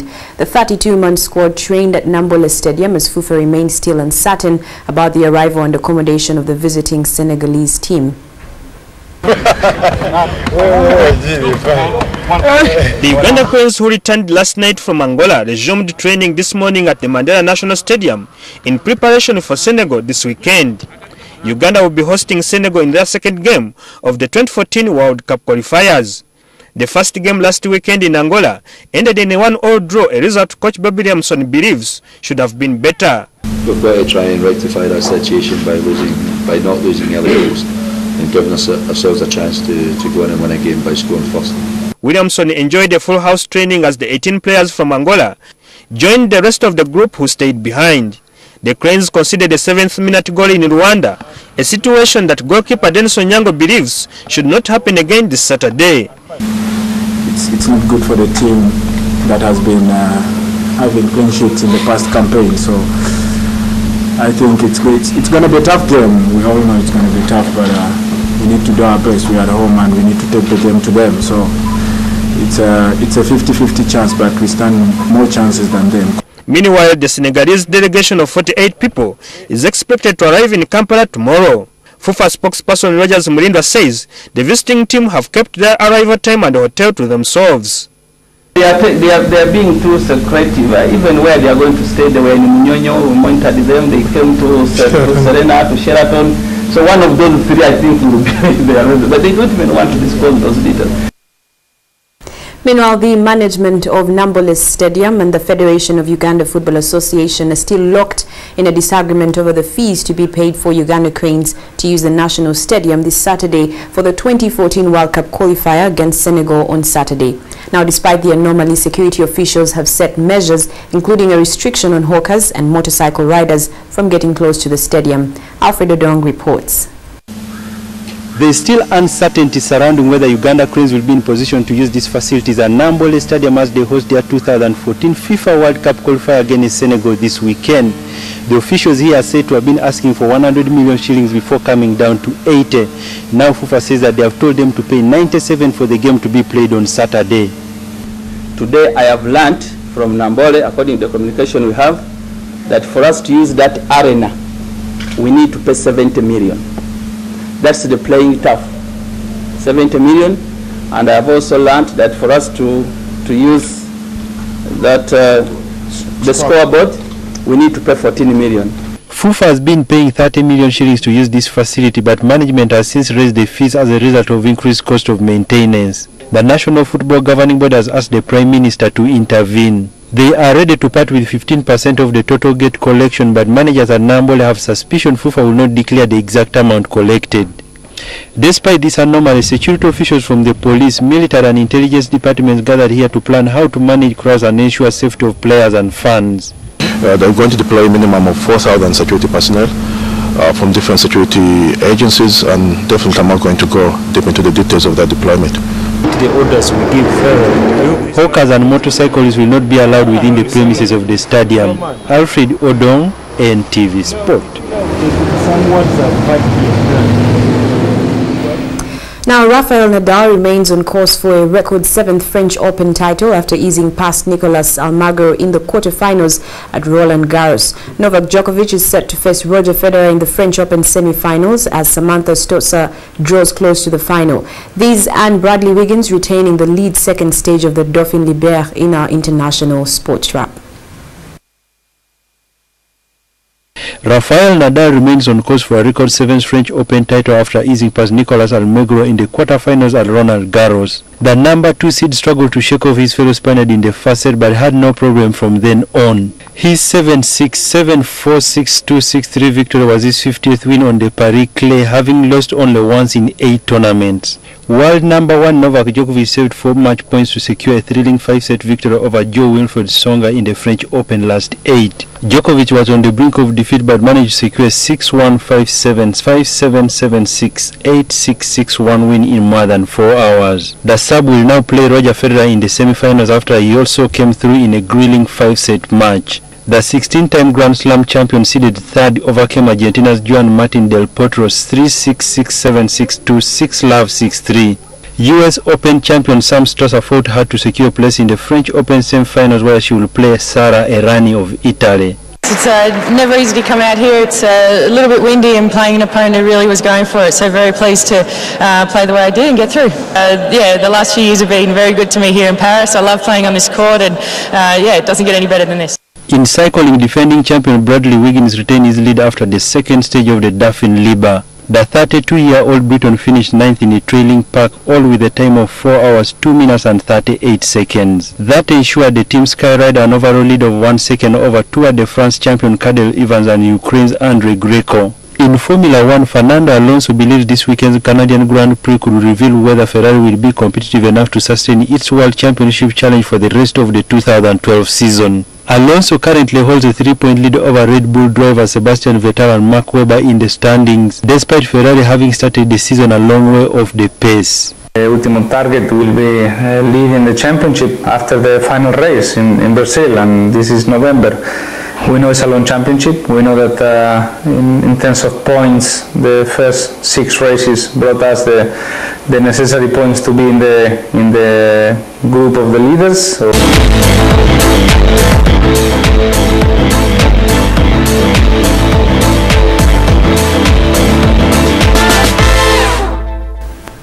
and that winds up NTV Sport for tonight. Thank you so much for watching. Let's now take a look at Thursday's weather forecast.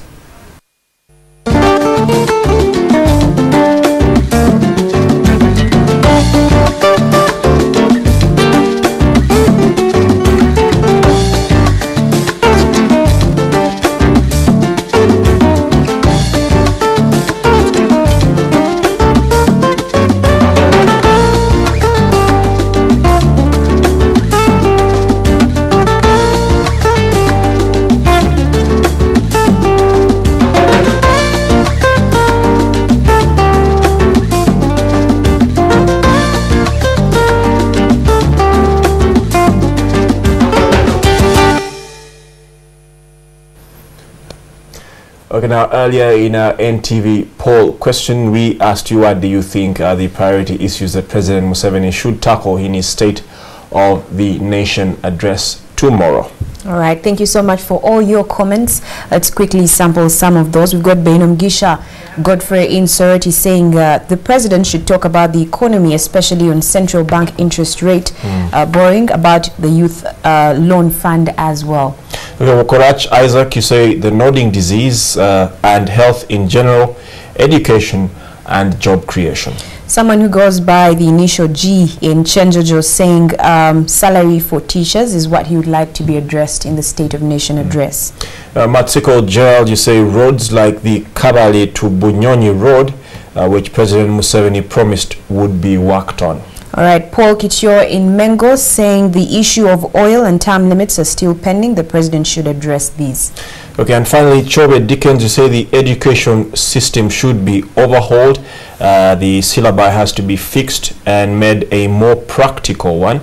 Propose new corruption bills in Parliament and to effectively tackle the ineffable crisis of maternal mortality. All right, we do appreciate your comments and opinions, and that NTV poll brings tonight's newscast to a close. I am Rachel Arinitwe. And I'm Gabriel Epenu. Thank you so much for watching. Bye-bye.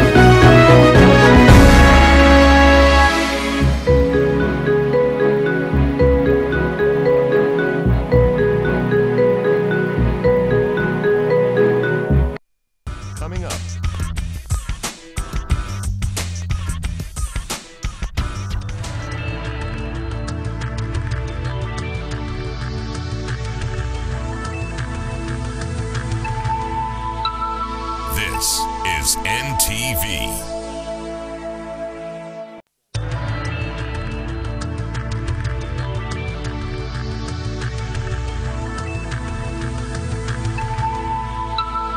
This is NTV.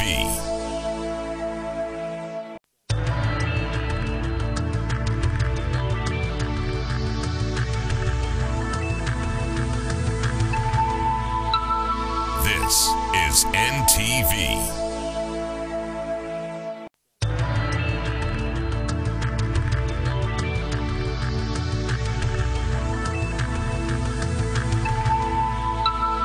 This is NTV.